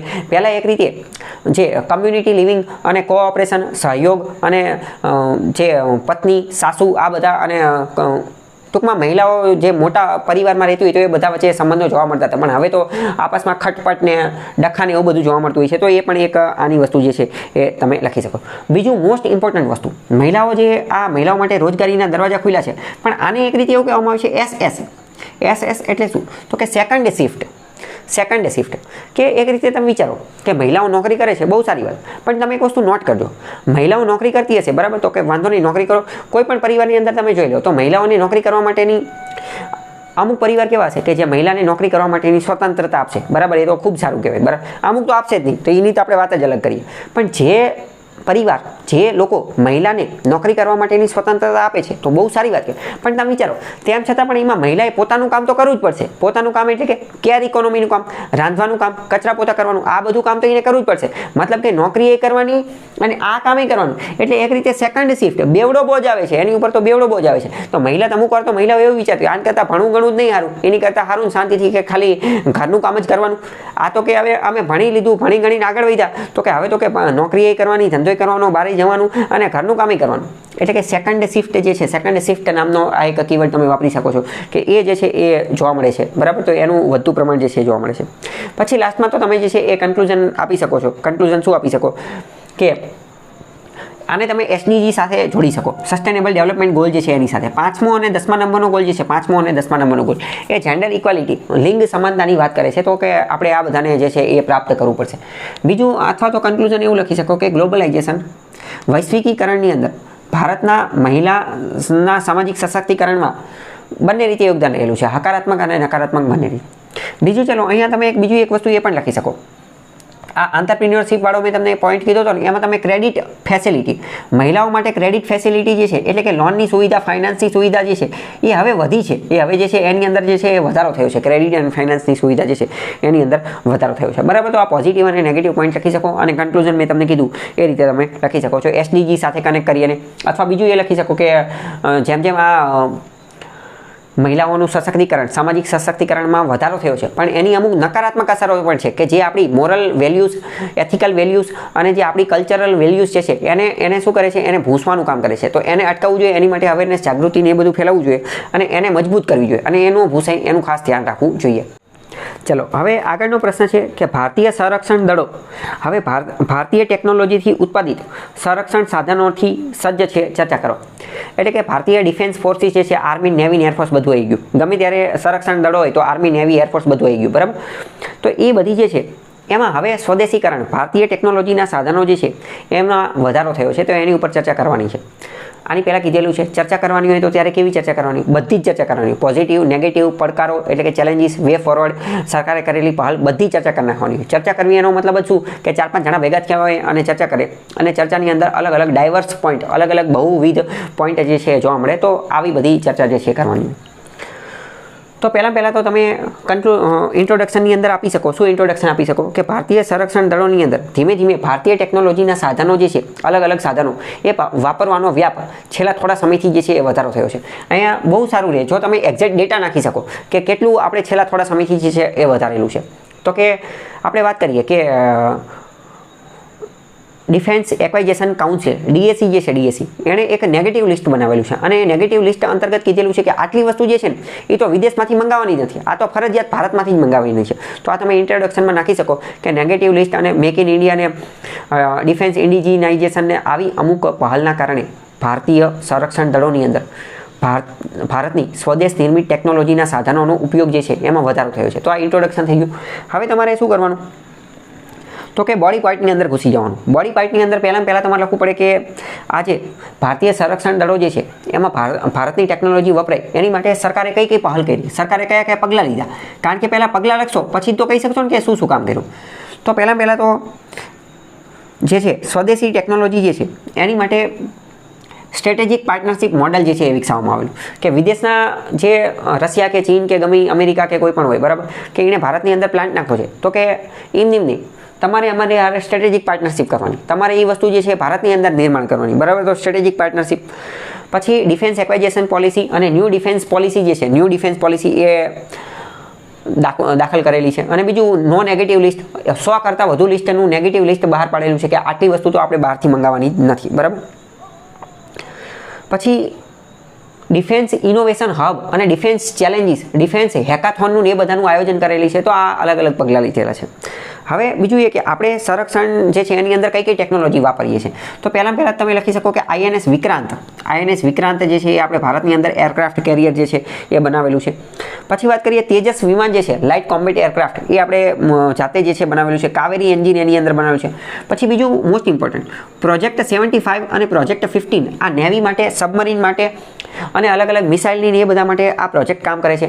ખાસ કરીને પ્રોજેક્ટ 75માં સ્ટીલ્થ સબમરીન SS, સ્ટીલ્થ એટલે શું કે જે રડારની પકડમાં ન આવે, છુપાઈને સિક્રેટલી કામ કરી શકે એવી. તો એવી સબમરીન બનાવવા માટેનું કામ જે છે આની અંદર કરેલું છે પ્રોજેક્ટ 75 અંતર્ગત. તો આવું બધું લખી શકો. બીજું કાંઈ યાદ ન આવે, કાંઈ ખબર ન પડે તો શું લખવાનું? તો એવું લખવાનું કે ભાઈ આ ધંધો કરેલો છે કયો સંરક્ષણ દળોની અંદર સ્વદેશી ટેકનોલોજી વાપરેલી છે. તો કે એનાથી ફાયદા શું થશે? ડાયરેક્ટ ફાયદા લખવા માંડવાના. કયો ફાયદો લખવાનો કે પહેલાં તો આના કારણે જે છે એ રોજગારીનું નિર્માણ થશે. પહેલાં રોજગારીનું નિર્માણ થશે. બીજું એ કે આપણી જે નેશનલ કોન્શિયસનેસ એટલે કે રાષ્ટ્રીય ચેતના જે છે, રાષ્ટ્રપ્રેમ એની અંદર વધારો થશે. ત્રીજા નંબરની વસ્તુ આપણું CAD કરંટ એકાઉન્ટ ડેફિસિટની અંદર ઘટાડો થશે. કેમ? કારણ કે આ વસ્તુ આપણે વિદેશથી મંગાવશું, વિદેશથી તો આપણું જે ફોરેક્સ છે એમાં ઘટાડો થશે. જ્યારે આ ઘરે બનાવશું તો સારું આપણું CAD જે છે એને ફાયદો થશે. CAD ફાયદો થશે તો એના કારણે BOP બેલેન્સ ઓફ પેમેન્ટની ક્રાઇસિસ જે છે એનાથી આપણે બચી જઈશું. ચોથા નંબરની વસ્તુ કે આપણે જાતે વસ્તુ બનાવીશું બરાબર. તો આપણે આનું એક્સપોર્ટ પણ કરી શકીશું અને એક્સપોર્ટ કરીને પૈસા પણ કમાવી શકશું. અને આપણે એક્સપોર્ટ કરશું તો આપણી ગુડવિલ પણ ક્રિએટ થશે અને વિદેશની અંદર આપણો સોફ્ટ પાવર જે છે એની અંદર પણ જે છે એ વધારો થશે. તો આ બધી વસ્તુ લખી શકો. બીજો એક પોઈન્ટ લખી શકો કે આપણે એક ઇલાઇટ ગ્રુપની અંદર આવી જઈશું. કારણ કે આજે ડિફેન્સના અમુક હાર્ડવેરની અમુક બાબતો જે છે ને એ બનાવવા માટેની બનાવવા માટેની ટેકનોલોજી અમુક મર્યાદિત દેશો પાસે જ છે. જેમ કે અમેરિકા, જેમ કે ઇઝરાયલ, જેમ કે ચીન, રશિયા, યુરોપના અમુક દેશો એવા મર્યાદિત દેશો પાસે છે. અને આપણે પણ જો એવી ટેકનોલોજી લઈ લીધી તો આપણે આવા ઇલાઇટ ગ્રુપની અંદર આવી જશું. ફોર એક્ઝામ્પલ મોસ્ટ ઇમ્પોર્ટન્ટ વાત કરીએ કારગિલ. બીજું ચલો આની અંદર એક બીજી વસ્તુ તમે લખી શકશો કે આત્મનિર્ભરતા. આ આપણે બનાવી દીધું તો આપણે આત્મનિર્ભરતા જે છે પ્રાપ્ત કરી લઈશું. અને નીચે પોઈન્ટ તમારે લખી નાખવાનો કે રશિયા યુક્રેનનું યુદ્ધ ચાલી રહ્યું છે અને હમાસ અને ઇઝરાયલનું યુદ્ધ ચાલી રહ્યું છે. તો આવા સમયગાળામાં રશિયાએ બીજા અન્ય દેશોને જે છે એ હથિયાર વેચવાની ના પાડી દીધી છે. તો આવા ઉદાહરણથી, આવી બાબતોથી એ જે તે દેશોની સુરક્ષા જે છે એ જોખમાઈ રહી છે. પણ જો હવે આપણે આત્મનિર્ભર હશું તો આપણે કોઈ ઉપર આધાર રાખવાની જરૂર નહીં. આપણે જાતે જ જે છે કોઈ આપણને ના જ ન પાડીએ કે હથિયાર આપવાની. આપણે જાતે આપણું મશીન ચાલુ કરીને આપણા હથિયાર જે છે એ છાપી નાખ્યા કે બનાવી નાખ્યા. એક મોસ્ટ ઇમ્પોર્ટન્ટ એક્ઝામ્પલ આની અંદર તમે લખી શકો છો કે 1998માં જ્યારે કારગિલનું યુદ્ધ હતું તો અમેરિકાએ આપણને GPS ટેકનોલોજી આપવાની ના પાડેલી હતી. GPS ટેકનોલોજીનો ઉપયોગ કરવા ના પાડી. ભારતે આપણું ખુદનું નાવિક બનાવી દીધું અને આપણે આપણી ખુદની ઇન્ડિયન નેવિગેશન સેટેલાઇટ જે છે એ બનાવી દીધા. અને હવે આપણે આપણું ખુદનું નાવિક કામ કરે છે કે જે આપણા નકશા બનાવવાનું અને ભુવન નામનો સેટેલાઇટ પણ ચલાવેલો છે બરાબર. આ ઇન્ડિયન મેપ જે છે એ પણ આવે છે. મેપમાં ઇન્ડિયા નામનું એક છે મેપલ જે છે તો એ એની ઉપર કામ કરે છે. તો આ આપણને શું આપે છે? એક રીતે આત્મનિર્ભરતા પણ આપે છે, આત્મનિર્ભરતા તરફનું પણ આ પગલું છે. તો આના કારણે જે છે એક સ્ટ્રેટેજિક ઇમ્પોર્ટન્સ પણ રહેલું છે, વ્યૂહાત્મક રીતે પણ આ આખું પગલું જે છે એ મહત્વનું રહેલું છે. બરાબર, તો આ બધી વસ્તુ લખી શકો. બીજું આપણે આ તેજસને એ બધી વાત કરેલી. આ ઉપરાંત અરિહંત બનાવેલું છે, અગ્નિ મિસાઇલ જે છે બનાવેલી છે. આમાં મોસ્ટ ઇમ્પોર્ટન્ટ આ એક કીવર્ડ લખવાનું, ICBM, intercontinental ballistic missile. Intercontinental ballistic missile પહેલાં આપણે નાના નાના અંતરની મિસાઇલ બનાવતા હતા. હવે તો આપણે 5,000, 10,000, 15,000 કિલોમીટર રેન્જની મિસાઇલ પણ બનાવવાનું ચાલુ કરી દીધું છે. Intercontinental ballistic missile. ઇન્ટરકોન્ટિનેન્ટલનો મતલબ શું? એક ખંડમાંથી ડાયરેક્ટ બીજા ખંડમાં તમે એટેક કરી શકો એટલી લાંબી મિસાઇલો જે છે એ પણ આપણે જે છે બનાવી દીધી છે. રડાર ને એ બધું આપણે બનાવવાનું ચાલુ કરી દીધું છે. બરાબર, પછી Pinaka multi barrel rocket launcher બનાવી દીધેલું છે. સુપરસોનિક ક્રૂઝ મિસાઇલ બ્રહ્મોસ આપણે બનાવી છે રશિયાના સહયોગથી. અર્જુન ટેન્કને ઇન્ટિગ્રેટેડ મિસાઇલ એવું બધું બનાવ્યું છે. એ બધાનું નામ જે છે એ તમારે આની અંદર લખવાનું. મોસ્ટ ઇમ્પોર્ટન્ટ વસ્તુ, મોસ્ટ ઇમ્પોર્ટન્ટ કે આની અંદર તમારે આ બધી વસ્તુ લખી. બરાબર, પણ આમાં તમારે નકારાત્મક વસ્તુ પણ લખવી પડે ને કે આની નકારાત્મક અસરો કઈ છે. તો આની નકારાત્મક અસરોની અંદર પહેલું તમારે એ લખવાનું કે ભારતની અંદર બધા પ્રોજેક્ટ જે છે એ સ્લો, ડીલે, ધીમા ચાલે છે. પહેલી વસ્તુ. બીજી વસ્તુ, ભારતની અંદર જે બ્યુરોક્રેટિક હર્ડલ જે છે એ જોવા મળે છે. તો બીજો એક ફોલ્ડર બનાવી શકો, બ્યુરોક્રેટિક હર્ડલ. ત્રીજો એક પોઈન્ટ લખી શકો કે કરપ્શન એન્ડ રેડ ટેપિઝમ. ભ્રષ્ટાચાર અને લાલ ફીતાશાહી જોવા મળે છે, જેના કારણે ફાઇલને એ બધું ધીમે ધીમે ચાલે છે અને આ બધું બનવામાં વાર લાગી જાય છે. બીજું એ કે ઘણી બધી વાર એવા આરોપ લાગતા રહ્યા છે. આવું લખવાનું, આ શબ્દ જે હું બોલું નહીં લખવાનું કે ઘણી બધી વાર આ બધી ટેકનોલોજી ઉપર એવા આરોપ લાગતા રહ્યા છે કે ગુણવત્તાની બાબતમાં આ જે વિદેશની ટેકનોલોજી જે છે એની સમકક્ષ જે છે એ યોગદાન આપતી નથી અથવા એની સમક્ષ જે છે એ એનો સામનો કરી શકતી નથી. એટલે કે ક્વોલિટીની બાબતમાં નબળી છે. બરાબર, એવો આરોપ લાગતો રહ્યો છે. આપણે નથી કહેતા, આરોપ એવો લાગે છે. બરાબર, તો આવા બધા અલગ અલગ પોઈન્ટ લખી શકો. બીજું આની અંદર પડકાર એ પણ રહેલા છે કે ફંડ, આની માટે પૈસા જે છે એ ખૂબ વધારે જોઈએ. શરૂઆતના તબક્કાની અંદર પૈસા વધારે જોઈએ. પછી લિમિટેડ પ્રાઇવેટ પાર્ટિસિપેશન એ તમે લખી શકો છો કે ખાનગી ધોરણો જે છે એનું આની અંદર એટલું યોગદાન નથી. સરકાર પોતાની કંપની જે HAL ને GRSE ને અલગ અલગ પોતાની કંપની જે છે, મતલબ કે ખાનગીનું એટલું બધું યોગદાન નથી. અમેરિકાની અંદર તો લોકહીડ માર્ટિન ને બીજી ઘણી બધી કંપનીઓ જે છે પ્રાઇવેટ પણ યોગદાન છે, આપણે અહીંયા છે નહીં. તો આવી ચેલેન્જીસ જે છે, પડકારો પણ લખી શકો, એટલે કે નેગેટિવ પણ લખી શકો, નેગેટિવ અને પડકારો. પછી વે ફોરવર્ડ પણ લખી શકો કે આની માટે શું કરી શકાય. તો આની માટે એકાદી વેરિયસ સ્ટેક હોલ્ડરને ભેગા કરી અને એક કોઓર્ડિનેશન અને કોઓપરેશન થકી એક બહુ મોટી પોલિસી બનાવી શકે. બીજું એ કે આની માટેનો એક vision plan, action plan, master plan, vision અને મિશનને ધ્યાનમાં રાખતું એક વિઝન ડોક્યુમેન્ટ જે છે એ બનાવી શકે, એ કામ કરી શકે. ફંડ વધારી શકે, રિસર્ચ એન્ડ ડેવલપમેન્ટ ઉપર ખર્ચો જે છે એ વધુ કરી શકાય. Most important, research and development ઉપર વધુ ને વધુ ખર્ચો જે છે એ કરવો પડશે. કારણ કે આપણે વાત કરીએ બરાબર કે ડિફેન્સ હાર્ડવેર બનાવવા માટે બરાબર તો DRDO એક જ કામ કરે છે ને, DRDO એક જ આની ઉપર રિસર્ચ કરે છે. બીજી એક લેબોરેટરી કે બીજી એક વસ્તુ જે છે એ છે નહીં. તો આપણી પાસે લેબ જે છે, લેબોરેટરી એની કમી છે. લેબોરેટરીની અંદર ડિઝાઇન બનાવવા માટે ને એ બધા માટે પેટર્ન એ બધાનો વાંધો પડે છે. તો ચેલેન્જીસ, પડકારની અંદર અને વે ફોરવર્ડની અંદર આ પોઈન્ટ લખી શકાય અને નેગેટિવની અંદર પણ આ બધી વસ્તુ લખી શકાય.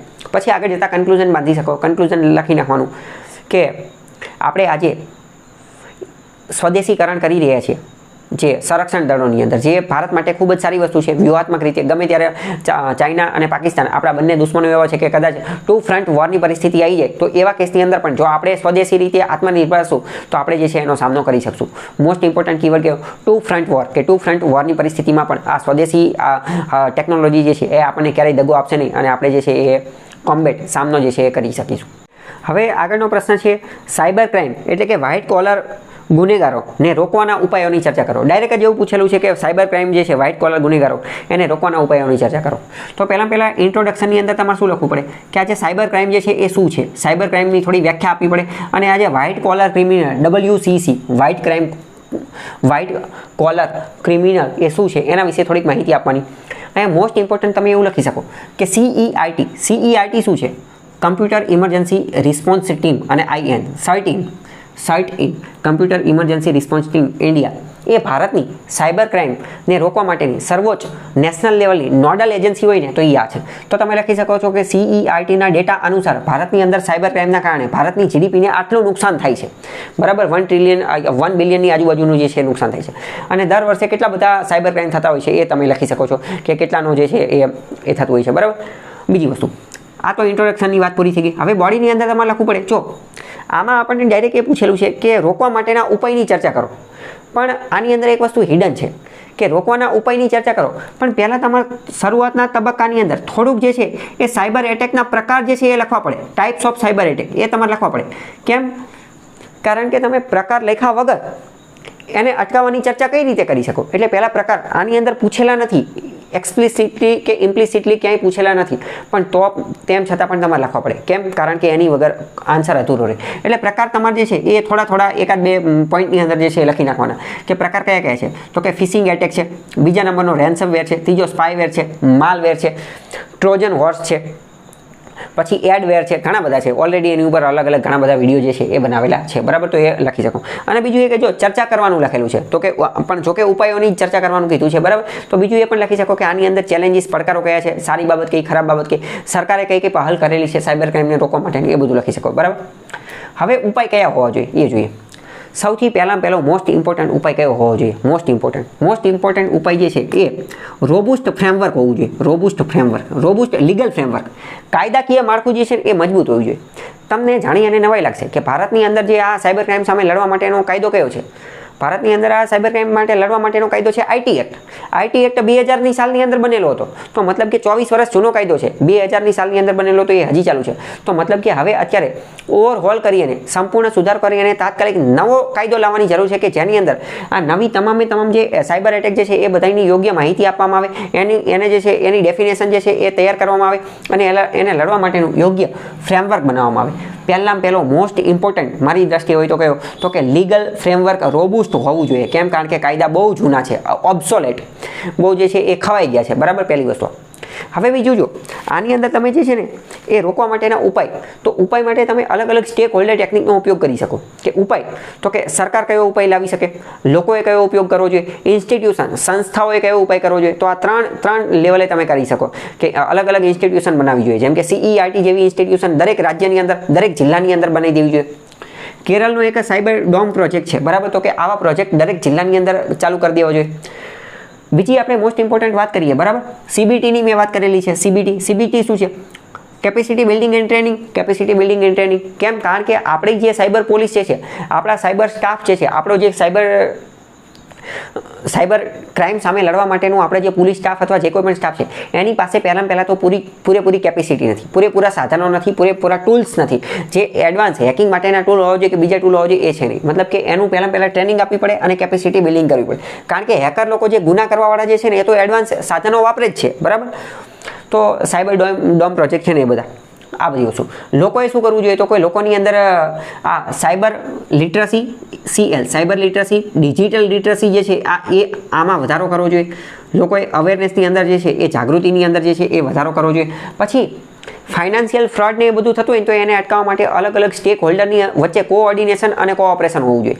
જેમ કે ઘણી બધી વાર થતું કેવું હોય, હું તમને એક બેસ્ટ એક્ઝામ્પલ આપું કે ઘણી બધી વાર કેવું થતું હોય કે પોલીસે માની લો કે ફાઇનાન્શિયલ ફ્રોડની ફરિયાદ નોંધાઈ ગઈ, FIR લખી નાખી, અને પોલીસ જે તે બેંકને ફોન કરીને કે SBIને ફોન કરીને કે ભાઈ આ વ્યક્તિના ખાતામાં પૈસા ગયા છે, આનું એકાઉન્ટ તમે બ્લોક કરી નાખો. હવે માની લો કે SBI વાળા ના પાડી દે કે ના કે આ તો અમારો કસ્ટમર છે, અમે બ્લોક ન કરીએ. તો આ શું થયું કે બંને વચ્ચે કોઓપરેશન, સંકલન જોવા મળતું નથી. તો બધા ડિપાર્ટમેન્ટ, અલગ અલગ ડિપાર્ટમેન્ટ વચ્ચે કોઓપરેશન હોવું જરૂરી છે. બીજું મોસ્ટ ઇમ્પોર્ટન્ટ, ઘણી બધી વાર આજે સાયબર ક્રાઇમ જે છે ને એ ક્રોસ બોર્ડર પણ થતા હોય.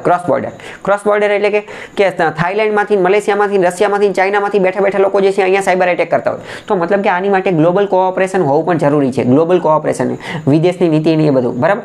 બીજું મોસ્ટ ઇમ્પોર્ટન્ટ આપણું એક ગ્રુપ છે, ક્વાડ ગ્રુપ. તો કે ક્વાડ ગ્રુપને ધ્યાનમાં રાખીને આપણે, કારણ કે ક્વાડની અંદર અમેરિકા છે એની અંદર, બરાબર? અમેરિકા અને ઇઝરાયલ નથી, બરાબર? પણ અમેરિકા છે. તમને ખ્યાલ હશે કે આ સાયબર ટેકનોલોજીની અંદર અમેરિકા બહુ આગળ પડતું છે. તો આપણે એની સાથે ગ્લોબલ કોઓપરેશન કરી અને આનું જે છે ગ્રુપ બનાવવું જોઈએ. બીજી વાત કરીએ, ચીન અને રશિયા, ઈરાન, આ બધા અમુક એવા દેશો છે, ખાસ કરીને ચીન અને પાકિસ્તાન, એ સ્ટેટ ફંડેડ હેકર જે છે એ રાખતા હોય છે. એટલે કે સરકાર જે છે એ હેકરને બોલાવે, હેકરને પૈસા આપે અને એમ કે તમે ભારત ઉપર એટેક કરો. તમને જાણીને નવાઈ લાગશે, થોડા સમય પહેલા મુંબઈની અંદર જે છે, મુંબઈની જે વીજળી હોય ને, સોલાર પાવર પ્લાન્ટ, એની ઉપર એટેક કરેલો હતો. અને ત્યારે જે છે એ મુંબઈની મેટ્રો ને રેલવે ને એ બધી ટ્રેન જે છે એ ખોરવાઈ ગઈ હતી. આની પહેલાં કુદમકુલમ, તમિલનાડુના કુદમકુલમ ન્યુક્લિયર પ્લાન્ટ જે છે એની ઉપર પણ સાયબર એટેક કરવામાં આવેલો હતો. તો અમુક વાર ચીન અને પાકિસ્તાન આવા સ્ટેટ ફંડેડ હેકર જે છે એના દ્વારા ભારતની અંદર સાયબર એટેક કરતી હોય છે. તો ભારતે એના પ્રતિભાવ માટે એક ફોર્સ બનાવવી જોઈએ. તમને એવું લાગે કે આ 13 છે તો ખરા, તો 13 તો ભારતની માટે છે, બરાબર, પણ આ આખા જે વિદેશમાંથી જે હુમલા કરે એની માટે, તો એની માટે આપણે ક્વાડનો સહયોગ જે છે એ લેવો જોઈએ. આની માટે તમે ગ્લોબલ કોઓપરેશન નામનો કીવર્ડ જે છે એ વાપરી શકો છો, બરાબર. તો આવા મુદ્દા જે છે, તો આ શું થયું, કયા પગલાં લેવા જોઈએ એ મેં તમને કીધું. પછી ઇન્સ્ટિટ્યુશન જે છે, ઇન્સ્ટિટ્યુશનલાઇઝેશન, એને મજબૂત કરવું જોઈએ, અલગ અલગ ઇન્સ્ટિટ્યુશન બનાવવા જોઈએ. બીજું, અમુક પછી તમારે ટેકનિકલ શબ્દ લખવાના, જેમ કે ફાયરવોલ્સ જે છે એ મજબૂત બનાવવી જોઈએ. એન્ટીવાયરસ સિસ્ટમ જે છે એ મજબૂત બનાવવી જોઈએ, firewall, antivirus system, anti malware software. પછી મોસ્ટ ઇમ્પોર્ટન્ટ, ડેટા ઇન્ક્રિપ્શન જે છે ને, ડેટા ઇન્ક્રિપ્શન એને વધારે મજબૂત બનાવવું જોઈએ. ડેટા ઇન્ક્રિપ્શન ઉપર ઓલરેડી અલગ વિડીયો બનાવેલો છે, તો કે ડેટા ઇન્ક્રિપ્શન વધારે મજબૂત. મોસ્ટ ઇમ્પોર્ટન્ટ આપણે અત્યારે જે મોસ્ટ ઇમ્પોર્ટન્ટ કયો મુદ્દો એક આવશે કે આપણે હાર્ડવેર જે છે ને, હાર્ડવેર એની અંદર આત્મનિર્ભર બનવું જોઈએ. કારણ કે આજે ઇલેક્ટ્રોનિક, ઇન્ટરનેટની, સાયબર રિલેટેડ, ડિજિટલ બાબતની જેટલા પણ હાર્ડવેર છે, computer, CPU, laptop, mobile, printer, mouse, keyboard, દરેક ઇન્સ્ટ્રુમેન્ટ આવી ગયા, દરેક બાબત આવી ગઈ. તો એ તો મોટાભાગની આપણે ચાઇનાથી ને એ બધી જગ્યાએથી આપણે મંગાવીએ છીએ. તો ઘણી બધી વાર એવા આરોપ લાગેલા છે કે ચાઇના પોતાની જે ચીપ હોય એ ચીપની અંદર, અથવા તો પોતાના જે હાર્ડવેર હોય, હાર્ડવેરની અંદર અમુક એવા ઇન્સ્ટ્રુમેન્ટ, અમુક એવા સ્પાયવેર, અમુક એવા યંત્રો નાખી દે છે કે જે જાસૂસી કરવા માટે ઉપયોગમાં લેવામાં આવતા હોય. આ રેડમીના અને પોકોના ને એ બધાના જે ફોન છે, બરાબર, ચીનથી જે આવતા હોય, તો એની અંદર વારંવાર એવા આરોપ લાગેલા છે કે આ સ્પાઇંગ, જાસૂસી માટે જે છે એ વપરાતા હોય છે. તો પહેલાં તો આપણે ઇન્ડિજિનિયસ હાર્ડવેર બનાવવું પડશે ને, આપણું ખુદનું હાર્ડવેર જે છે એ હોવું જોઈએ કે જેના કારણે આપણી સિક્યુરિટી કોમ્પ્રોમાઇઝ થાય નહીં અને વલ્નરેબલ રહે નહીં. તો એ પણ એક શું થઈ મહત્વનું એની અંદર થશે, બરાબર. પછી અમુક ટેકનિકલ રિફોર્મ્સ, તકનીકી સુધારા જે છે એ કરવા પડશે. બીજું મોસ્ટ ઇમ્પોર્ટન્ટ અહીંયા તમે કહી શકો કે આર્ટિફિશિયલ ઇન્ટેલિજન્સનો ઉપયોગ કરી શકાય. આર્ટિફિશિયલ ઇન્ટેલિજન્સનો ઉપયોગ કરી અને સાયબર ક્રાઇમ જે છે એને અર્લી ડિટેક્ટ કરી શકાય, એમની આગોતરી ઓળખ કરી શકાય અને એની પેટર્ન જે છે એ જાણી શકાય. ચલો, તો કે આ જે સાયબર ક્રાઇમના અલગ અલગ પ્રકારો હોય, બરાબર, એની માટેનું એક લિસ્ટ બનાવવું જોઈએ ને એ બધું કામ કરવું જોઈએ, એને ઓળખવાનું ને એ બધું કામ કરવું જોઈએ. સરકારે શું કામ કરેલા છે? તો સરકારે એક નેશનલ પોર્ટલ બનાવેલું છે, national portal four cyber crime, બરાબર. અને બીજું એક મહત્વનો કીવર્ડ એક યાદ રાખવાનો, મોડસ ઓપરેન્ડી. આ જે સાયબર ક્રિમિનલ હોય ને એની અલગ અલગ મોડસ ઓપરેન્ડી હોય. મોડસ ઓપરેન્ડી એટલે કે કામ કરવાની પદ્ધતિ. ફિશિંગ એટેકવાળાની અલગ. તમને જાણી અને નવાઈ લાગશે કે આ જે સાયબર ક્રિમિનલો જે છે એ વારંવાર પોતાની મોડસ ઓપરેન્ડી જે છે એ ચેન્જ કરતા રહેતા હોય છે. જેમ કે અમુક વાર એ લોકો શું કરતા હોય, તો કે પહેલાં તમને એમ કહે કે તમને તો એલા ઇનામ લાગ્યું છે, ગોવાનું હોલિડે પેકેજ લાગ્યું છે, પણ બધાને એવું જ નહીં કે અમુકને એમ કહેશે કે તમને તો કે મોબાઈલ ગિફ્ટમાં લાગ્યું છે, અમુકને એમ કહેશે કે તમને વિદેશનું પેકેજ જે છે ગિફ્ટમાં. અમુક વાર એમ કે હું આધાર કાર્ડમાંથી બોલું છું, અમુક વાર એમ કે હું હોસ્પિટલમાંથી બોલું છું. મતલબ લગાતાર પોતાની મોડસ ઓપરેન્ડી ચેન્જ કરતા હોય. અમુક વાર એમ કે હું કોણ બની ગયા કરોડપતિમાંથી બોલું છું, તમને જે છે લોટરી લાગી ગઈ છે, તમે 5 કરોડ રૂપિયા જે છે એ જીતી ગયા છે, તમે આ પ્રશ્નનો જવાબ આપો. ટૂંકમાં ઇન શોર્ટ લગાતાર પોતાની મોડસ ઓપરેન્ડી ચેન્જ કરતા રહેતા હોય છે. તો એની બાબતે CBT, કેપેસિટી બિલ્ડિંગ ટ્રેનિંગ ને એ બધું કરવું જોઈએ.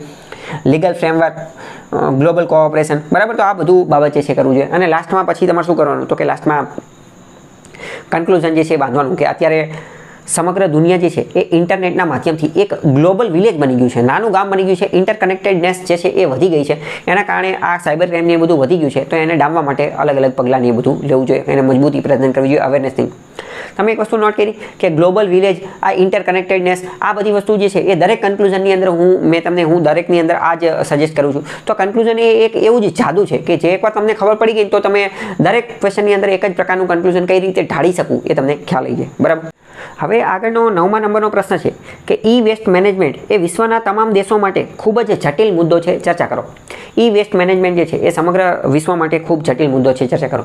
પહેલાં તો તમારે ઇન્ટ્રોડક્શનની અંદર તમે વેસ્ટની વ્યાખ્યા આપી શકો છો કે વેસ્ટ એટલે શું, તો કે ઇલેક્ટ્રોનિક વેસ્ટ. આની અંદર ઇલેક્ટ્રોનિક કચરો, કોમ્પ્યુટર, મોબાઈલ, લેપટોપ જે જૂનું થઈ જાય અને એના પાર્ટ્સ છે એ બધું હોય, એ જે કચરો બની જાય એને આપણે ઇલેક્ટ્રોનિક વેસ્ટ, કચરો જે છે વેસ્ટ જે છે એ કહીએ છીએ, બરાબર. ઇન્ટ્રોડક્શન પછી ડાયરેક્ટ તમારે આ બધી વસ્તુ ચર્ચા કરી નાખવાની કે તમામ દેશો માટે જટિલ મુદ્દો છે, બરાબર.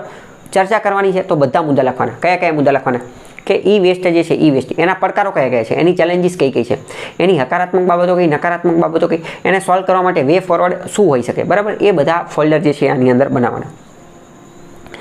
તો પહેલાં આની અંદર એ પણ લખી શકાય કે વેસ્ટની અસર શું છે, વેસ્ટ જે છે એની અસર શું છે. વેસ્ટની અંદર કઈ બાબત હોય, વેસ્ટ જે ઇલેક્ટ્રોનિક વેસ્ટ છે ને એની અંદર અમુક હેવી મેટલ આવેલી હોય. કેવી હેવી મેટલ, તો કે મર્ક્યુરી એટલે કે પારો, પછી અમુક વાર કેડમિયમ, પછી અમુક વાર જે છે એ ઝીંક, આવી આર્સેનિક, અલગ અલગ બાબતો, અલગ અલગ જે હેવી મેટલ્સ છે એ આની અંદર જે છે આવેલી હોય, જે મનુષ્યના સ્વાસ્થ્યને નુકસાન પહોંચાડી શકે છે. અને ધીમે ધીમે તો એવું પણ જાણવા મળેલું છે કે આ બધા ભારે તત્વો જે છે એ મનુષ્યના શરીરમાં આવી ગયા છે. જેમ કે આપણે વાત કરીએ, જે મર્ક્યુરી, પારો જે છે, એ પારાના કારણે જે છે એ મીનામાટા નામનો રોગ થાય છે, બરાબર. બ્લુબેરી સિન્ડ્રોમ જોવા મળે છે, તો એ આ ઇલેક્ટ્રોનિક વેસ્ટના કારણે થાય છે. તો આવા 2-3 નામ જે છે એ તમને ખબર હોય છે. બીજું, આ આખા વિશ્વની અંદર ઈ વેસ્ટ સંબંધિત જે કન્વેન્શન થયેલા છે, બરાબર, જેમ કે એક જીનીવા કન્વેન્શન થયેલું છે, એક સ્ટોકહોમ કન્વેન્શન થયેલું છે, તો એ પણ તમને ખ્યાલ હોય છે. એની ઉપર ઓલરેડી મેં એક અલગ વિડીયો જે છે એ બનાવી દીધેલો છે. તો ઈ વેસ્ટની અસર તમને પહેલાં એક ઈ ફોલ્ડર બનાવી શકો કે ઈ વેસ્ટની અસર કઈ કઈ છે. અને અસરની અંદર તમારે અલગ અલગ અસર લખવાની, કે વ્યક્તિગત અસર, અલગ અલગ દેશ ઉપર અસર, પછી પર્યાવરણ ઉપર અસર, એ રીતે તમે લખી શકો છો, બરાબર. આરોગ્ય ઉપર અસર ને એ બધું. તો પર્યાવરણની અંદર જે છે એ કેડમિયમ ને ક્રોમિયમ ને એવા જોખમી પદાર્થ હોય છે. અને એક રીતે ચલો એક મહત્વનો એન્વાયરમેન્ટનો કીવર્ડ વાપરી દેવાનો, કે આ બધા ભારે તત્વો જે છે એ એન્વાયરમેન્ટની અંદર જે છે, એન્વાયરમેન્ટની ઇકોસિસ્ટમની અંદર ઘૂસી જાય છે. એના કારણે ફૂડ ચેઇનની અંદર અને ફૂડ વેબની અંદર ઘૂસી જાય છે. એના કારણે બાયો એક્યુમ્યુલેશન અને બાયો મેગ્નિફિકેશન જોવા મળે છે. બાયો એક્યુમ્યુલેશન અને બાયો મેગ્નિફિકેશન 2 મહત્વના કીવર્ડ છે. ઓલરેડી એન્વાયરમેન્ટના વિડીયોની અંદર ચલાવી દીધું છે, એ તમે જોઈ લેજો, બરાબર. પછી ઇકોનોમિક અસર પણ આની જોવા મળે છે, આર્થિક અસર જે છે એ પણ જોવા મળે છે. તો આ બધી એની અસર થઈ ગઈ, બરાબર. હવે આની અંદર ચેલેન્જીસ, પડકારો કયા કયા છે? તો કે ઈ વેસ્ટના પડકારો, પહેલો પડકાર તો એ છે કે આ ઈ વેસ્ટ જે છે ને એનું પ્રોસેસિંગ કરવું, એની માટેની ટેકનોલોજી જે છે એ ખૂબ જ ખર્ચાળ છે. કારણ કે આનું પ્રોસેસિંગ કરવું, એનું મતલબ કે ડિસ્પોઝલ કરવું, યોગ્ય ડિસ્પોઝલ કરવું, તો એની માટેની ટેકનોલોજી બહુ ખર્ચાળ છે. બીજી વસ્તુ એ કે આજે ઈ વેસ્ટ જે છે ને એને ભેગો કરવો, એની કલેક્શનની પણ એક બહુ મોટી સમસ્યા છે. કારણ કે હવે બધાએ તો લેપટોપ ને મોબાઈલ ને બધા પોતાના ઘરે લઈને બેઠા હોય, તો એને ભેગું કઈ રીતે કરવું? તો કલેક્શન જે છે એ પણ બહુ મોટી ચેલેન્જ છે. બીજું મોસ્ટ ઇમ્પોર્ટન્ટ, આની અંદર એક આંતરરાષ્ટ્રીય મુદ્દો પણ રહેલો છે, ગ્લોબલ કોઓપરેશનનો મુદ્દો. ઘણી બધી વાર અમીર દેશો, વિકસિત દેશો, અમેરિકા અને યુરોપના દેશો શું કરતા હોય, આ જે ઇલેક્ટ્રોનિક વેસ્ટ જે છે એ ગરીબ દેશોની અંદર ડમ્પ કરી દેતા હોય છે. આફ્રિકાના અમુક જે ગરીબ દેશો હોય એની અંદર ડમ્પ કરી દેતા હોય છે. તો અહીંયા એક નૈતિકતાનો મુદ્દો પણ રહેલો છે. એટલે કે cross border logistic of E waste, એટલે કે એક દેશમાંથી બીજા દેશમાં જે ઈ વેસ્ટ લઈ જવામાં આવે છે, તો એની માટે યોગ્ય નિયમો એ બધું જે છે એ લાવવું જોઈએ, બરાબર. તો આ એની અમુક બાબતો જે છે એ મહત્વની થઈ જાય છે. બીજું એ કે ટેકનોલોજી એ તો દિવસે ને દિવસે દિન પ્રતિદિન વધતી જાય છે, તો આની પર્યાવરણ ઉપર પણ પ્રતિકૂળ અસર. બીજું મોસ્ટ ઇમ્પોર્ટન્ટ, ઈ વેસ્ટ જે છે ને એનું પ્રોસેસિંગ કરવા માટે અથવા એને રિસાયકલ કરવા માટે, એનું પ્રોસેસિંગ અને એને રિસાયકલ કરવા માટે ખૂબ જ વધારે પાણીની જરૂર પડે છે. અલ્ટ્રા પ્યોર વોટરની જરૂર પડે છે. તો આ પાણીની જરૂર પડે તો એ એક રીતે વોટર સિક્યુરિટી જે છે એની પણ સમસ્યા સર્જી શકે છે. તો એ એક પોઈન્ટ પણ આની અંદર તમે લખી શકો છો. ક્રોસ બોર્ડર મુવમેન્ટ થાય છે, ઓલરેડી મેં તમને કીધું. અને હકીકતમાં વાત કરીએ તો આ ઈ વેસ્ટ જે છે એ એક રીતે કલેક્ટિવ રિસ્પોન્સિબિલિટી છે, કલેક્ટિવ, બરાબર.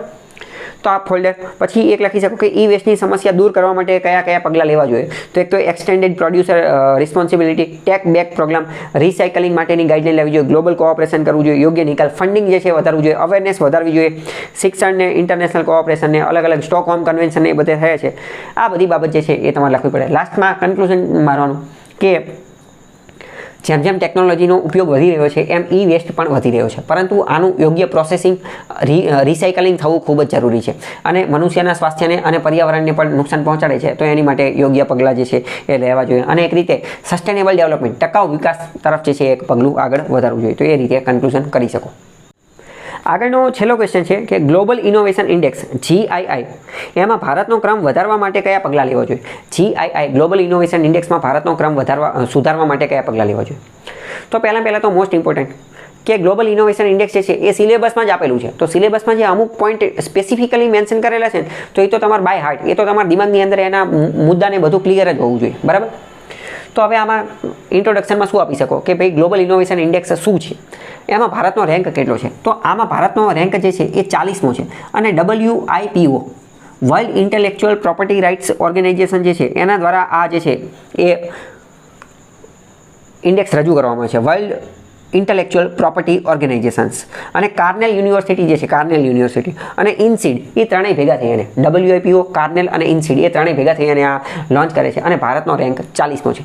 તો આ તમારું ઇન્ટ્રોડક્શન જે છે થઈ ગયું. હવે તમારે પગલાં કહેવાના કે ભારતે કેવા કેવા પગલાં લેવા જોઈએ. તો મેં તમને કહી દીધું, ડાયરેક્ટ પગલાં નહીં લખવા માંડવાના, પણ પગલાં તો કે સરકારી પગલાં કયા કયા લેવા જોઈએ, ઇન્સ્ટિટ્યુશનલ પગલાં કેવા લેવા જોઈએ, લોકોએ કયા પગલાં લેવા જોઈએ, શૈક્ષણિક કયા પગલાં લેવા જોઈએ, કાનૂની કયા પગલાં લેવા જોઈએ, વહીવટી કયા પગલાં લેવા જોઈએ, બરાબર, સામાજિક કયા પગલાં લેવા જોઈએ. તો આવા અલગ અલગ ફોલ્ડર બનાવવાના અને એ ફોલ્ડરની અંદર નીચે એટલે કે હેડિંગ બનાવવાના, એની નીચે સબ હેડિંગ જે છે એ બનાવવાના. તો પહેલાં રાજનૈતિક પગલાં કેવા લેવા જોઈએ, તો કે એની ઉપર જે છે એ એક યોગ્ય પોલિસી બનાવવી જોઈએ, ઇનોવેશન પોલિસી જે છે એ બનાવવી જોઈએ, ઇનોવેશન પોલિસી બનાવવી જોઈએ, બરાબર. બીજું આપણે શું કરવી છે, બરાબર, તો કે most important R&D, research and development ઉપરનો ખર્ચો વધારવો જોઈએ. અમેરિકા, યુરોપના દેશો જે છે એ પોતાની GDPના 10% કરતાં પણ વધુ ખર્ચો જે છે એ ઇનોવેશન અને રિસર્ચ ઉપર કરે છે. ચીન જે છે એ તો 12-13% જે છે એ આની ઉપર ખર્ચો કરે છે. ઇઝરાયલ એકદમ નાનું દેશ છે તોય તે 10%ની આજુબાજુ ખર્ચો જે છે R&D ઉપર કરે છે. ભારત કેટલો કરે છે તમને જાણીને નવાઈ લાગશે. ભારત 1% કરતાં પણ ઓછો ખર્ચો કરે છે R&D ઉપર. ભારતનો ખર્ચો 1% કરતાં પણ ઓછો છે, બરાબર. તો પહેલું તો એ. બીજું એ કે આ બધાની અંદર જે છે એ ગ્લોબલ કોઓપરેશન વધારવું જોઈએ. વિદેશના જે આની અંદર ઓલરેડી આ દેશો આગળ છે શરૂઆતના, એની હારે આપણે કોઓપરેશન વધારવું જોઈએ. બીજું મોસ્ટ ઇમ્પોર્ટન્ટ, આપણી જે હાયર એજ્યુકેશન જે છે, હાયર એજ્યુકેશન એની અંદર રિસર્ચ એન્ડ ઇનોવેશનને પ્રોત્સાહન આપવું જોઈએ. રિસર્ચ એન્ડ ઇનોવેશન જે છે એને પ્રોત્સાહન આપવું જોઈએ. દરેક કોલેજમાંથી દરેક સ્ટુડન્ટ દીઠ એક પેટન્ટ નીકળે ને એવી કોશિશ કરવી જોઈએ, બરાબર. દરેક જગ્યાએ દરેક કોલેજમાંથી દરેક વિદ્યાર્થી જે છે એક પેટન્ટ નીકળે એવી કોશિશ કરવી જોઈએ. એવું વાતાવરણ ક્રિએટ કરવું જોઈએ કે એની અંદર ઇનોવેશન જે છે એને પ્રોત્સાહન મળે. બીજી વાત, સરકારે નીતિ આયોગે એક અટલ ઇનોવેશન મિશન ચાલુ કરેલું છે. અટલ ઇનોવેશન મિશન એના અંતર્ગત અટલ ટિંકરિંગ લેબ જે છે એ ચાલુ કરેલી છે. તો આનું ઇફેક્ટિવ ઇમ્પ્લિમેન્ટેશન થવું જોઈએ અને ગામડે ગામડે આને પહોંચાડવી જોઈએ. અત્યારે આ અટલ ટિંકરિંગ લેબ ને અટલ ઇનોવેશન મિશન દરેક શહેરમાં તો પહોંચી ગયા છે, પણ હવે ધીમે ધીમે એને દરેક ગામ સુધી પણ જે છે એ પહોંચાડી દેવું જોઈએ. તો આ પણ એક શું થઈ ગયું, એક પગલું થઈ ગયું. બીજું એક ઇન્સ્ટિટ્યુશનનું નિર્માણ થવું જોઈએ. ઇન્સ્ટિટ્યુશન એટલે કે અમુક જે છે એ ઇન્ક્યુબેશન સેન્ટર બનાવવો જોઈએ. ઇન્ક્યુબેશન સેન્ટર શું છે, ઓલરેડી ચલાવી દીધું છે, બરાબર. સેન્ડબોક્સ બનાવવો જોઈએ. સેન્ડબોક્સ જે છે એ બનાવવો જોઈએ. આ ઇન્ક્યુબેશન સેન્ટર અને આવા સેન્ડબોક્સ દરેક ગામડે, દરેક જિલ્લામાં, દરેક તાલુકામાં જે છે હોવો જોઈએ. ગ્રામ પંચાયતને આની જવાબદારી જે છે સોંપી દેવી જોઈએ, અથવા આ રીતે આ બધી વસ્તુ જે છે એ બનાવવી જોઈએ, બરાબર. આવા ઇન્સ્ટિટ્યુશનને એ બધી વસ્તુ જે છે એ બનાવવી જોઈએ. અટલ ઇનોવેશન મિશનની એ બધા જેવા, બરાબર. આની માટેનું એક યોગ્ય ફ્રેમવર્ક બનાવવું જોઈએ અને આની માટે CBT મોસ્ટ ઇમ્પોર્ટન્ટ. CBT ગમે એ ઠપકાર દેવાનો. કેપેસિટી બિલ્ડિંગ એન્ડ ટ્રેનિંગ, બધાની કેપેસિટી બિલ્ડિંગ ને ટ્રેનિંગ ને એ બધું કરવાનું, એની માટેનું કામ જે છે એ કરવું જોઈએ, બરાબર. પછી બીજું STEM જે છે, STEM, સાયન્સ, ટેકનોલોજી, એન્જિનિયરિંગ અને મેથેમેટિક્સ. આની અંદર લોકોની રુચિ કેળવાય એની માટે પ્રોત્સાહન કરવો જોઈએ. એની માટે પ્રોત્સાહન. ISRO દ્વારા એક યુવિકા પ્રોગ્રામ ચલાવે છે, યુવા વૈજ્ઞાનિક પ્રોગ્રામ. આવા પ્રોગ્રામો વધુ અને વધુ ચાલુ કરવા જોઈએ. DRDOમાં ને એ બધી જગ્યાએ જે છે એ એન્ટરપ્રિન્યોરશિપ ને એ બધું ચાલી શકે એની માટે પ્રયત્નો જે છે કરવા જોઈએ. બીજી વસ્તુ, DRDOની બીજું વર્લ્ડ ક્લાસ લેબ જે છે, લેબોરેટરી, એનું નિર્માણ કરવું જોઈએ. મોટી વધુ સારી હાઈ ક્લાસ લેબ જે છે, કટિંગ એજ ટેકનોલોજી ધરાવતી લેબ જે છે એનું નિર્માણ જે છે કરવું જોઈએ અને એની એક્સેસિબલ જે છે એ વધારવું જોઈએ. બીજું મોસ્ટ ઇમ્પોર્ટન્ટ, નિયમો જે છે એ સરળ કરવા જોઈએ. ભારતની અંદર મતલબ કે પેટન્ટ નોંધાવવા માટેના, કોપીરાઇટ નોંધાવવા માટેના, ટ્રેડમાર્ક ને એ બધું નોંધાવવા માટેના નિયમો જે છે એ સરળ કરવા જોઈએ. ઘણી બધી વાર આ નિયમો અઘરા હોય તો એના કારણે પણ લોકો જે છે આ નોંધાવતા હોતા નથી. બીજું, આપણું જે ટ્રેડિશનલ નોલેજ જે છે, તો એને એક રીતે લિપિબદ્ધ કરી અને કંઠસ્થ કરી અને એને કોડ બનાવી અને એને જે છે એ ડિજિટલ ડોક્યુમેન્ટેશન જે છે એ એનું કરી દેવું જોઈએ. મોસ્ટ ઇમ્પોર્ટન્ટ જે ઇન્ટેલેક્ચુઅલ પ્રોપર્ટી જે છે, એનું સંરક્ષણ કરવું જોઈએ. ઇન્ટેલેક્ચુઅલ પ્રોપર્ટી જે છે એનું સંરક્ષણ કરવું જોઈએ. ઇન્ફ્રાસ્ટ્રક્ચર જે છે એ સુધારવું જોઈએ. ઇનોવેશન કલ્ચર જે છે એને પ્રોત્સાહન કરવું જોઈએ. આની માટે મેન્ટરશિપ પ્રોગ્રામ, ટ્રેનિંગ પ્રોગ્રામ, આ બધા જે છે વધુ અને વધુ જે છે એ કામ કરવું જોઈએ. મોસ્ટ ઇમ્પોર્ટન્ટ, પ્રાઇવેટ પાર્ટિસિપેશન જે છે વધારવું જોઈએ. કારણ કે આ બધું ખાલી સરકાર એકલું ક્યાં સુધી કરશે, તો કે R&Dની અંદર, રિસર્ચ એન્ડ ડેવલપમેન્ટની અંદર, ઇનોવેશનની અંદર પ્રાઇવેટ પાર્ટિસિપેશન જે છે વધારવું જોઈએ. બીજી વસ્તુ, ઇનોવેશનનો મતલબ શું થાય? ઇનોવેશનનો એક મતલબ એવો થાય કે કોઈ પ્રોબ્લેમ, કોઈ સમસ્યા, કોઈ ચેલેન્જ જે છે ને એનું કંઈક નવું સમાધાન લાવવું, એક નવીન સમાધાન લાવવું. હકીકતમાં જેટલા સ્ટાર્ટઅપ જે છે ને એ એક રીતે બધા ઇનોવેશન છે કે કંઈક નવું સમાધાન જે છે લાવેલા છે. તો અહીંયા તમે એ પણ લખી શકો છો કે આ ઇનોવેશનમાં વધારો થશે તો ભારતની અંદર એની કેવી અસર જોવા મળશે, તો કે ભારતની GDPમાં વધારો થશે. આપણું જે ટેલેન્ટ, ડેમોગ્રાફિક ડિવિડન્ડ જે છે એની અંદર એનો આપણે સદુપયોગ કરી શકીશું. પછી વાત કરીએ કે આપણા સોફ્ટ પાવરની અંદર જે છે એ વધારો થશે. રોજગારીની અંદર જે છે એ નિર્માણ થશે. હ્યુમન કેપિટલની અંદર વધારો થશે. કેપિટલ ફોર્મેશનની અંદર વધારો થશે. તો એક ફોલ્ડર તમે એવું પણ બનાવી શકો છો કે આની અસર જે છે એ કેવી જોવા મળશે. યુવાનોને યોગ્ય માર્ગે જે છે એ વાળી શકાશે, બરાબર. બીજું કે વેન્ચર કેપિટલ અને જે સીડ કેપિટલ હોય એનું પ્રમાણ જે છે વધારવું જોઈએ. એની માટે યોગ્ય કામ ધંધો જે છે કરવું જોઈએ. ક્રેડિટ ફેસિલિટીમાં વધારો કરવો જોઈએ. એન્જલ ઇન્વેસ્ટમેન્ટ એ બધું હોય તો એ બધાને જે છે એ યોગ્ય કરવું જોઈએ. એફડીઆઈ વધારવી જોઈએ. ઇનોવેશન જે છે ઇનોવેશન એની માટે એફડીઆઈ જે છે વધારવી જોઈએ. બરાબર, તો આ બધું કામ જે છે એ કરી શકાય છે. અને લાસ્ટમાં પછી તમે કન્ક્લુઝન કરી શકો છો કે કોઈ પણ દેશને જો આગળ આવવું હોય ને તો ઇનોવેશન કરવું જ પડશે. ઇનોવેશન વગર અને R&D વગર કોઈ પણ દેશ આગળ નહીં આવી શકે. અત્યારે આપણે એક રીતે જોઈએ તો અમેરિકાને મહાસત્તા માનવામાં આવે છે. એનું એક કારણ એ પણ છે કે સાયન્સ એન્ડ ટેકનોલોજીની અંદર, ડિફેન્સની અંદર, R&Dની અંદર ઘણું બધું આગળ છે. બરાબર, ચીન એ પણ આગળ છે. બરાબર, તો ઇન શોર્ટ R&Dની અંદર ઇન્વેસ્ટમેન્ટ એ બધું કરીને આગળ આવવું જ પડશે તો જ કંઈક આગળ થઈ શકશે. બરાબર, તો એ કન્ક્લુઝન એના આધારે તમે જોઈન કરી શકો છો. અને બીજું એ કે ભારત જે છે એની પાસે વિશ્વમાં સૌથી વધુ યુવા ધરાવતો દેશ છે. તો સૌથી વધારે યુવા ધરાવતો દેશ હોવાથી આપણે જો એને યોગ્ય દિશા આપીશું અને ઇનોવેશન તરફ જો આપણે એને ધકેલીશું, ઇનોવેશન માટેના સદમાર્ગે જો આપણે વાળીશું તો એ હોલિસ્ટિકલી આપણને જે છે એ કામ લાગશે. અને બીજું આને તમે બીજી રીતે પણ જોડી શકો છો કે 2047 સુધીમાં આપણે વિકસિત ભારત બનવાનું છે. તો એની માટે પણ આ ઇનોવેશન ઇન્ડેક્સની અંદર આપણે જે છે આગળ આવવું પડશે. તો આવી રીતે તમે આન્સર લખી શકો છો.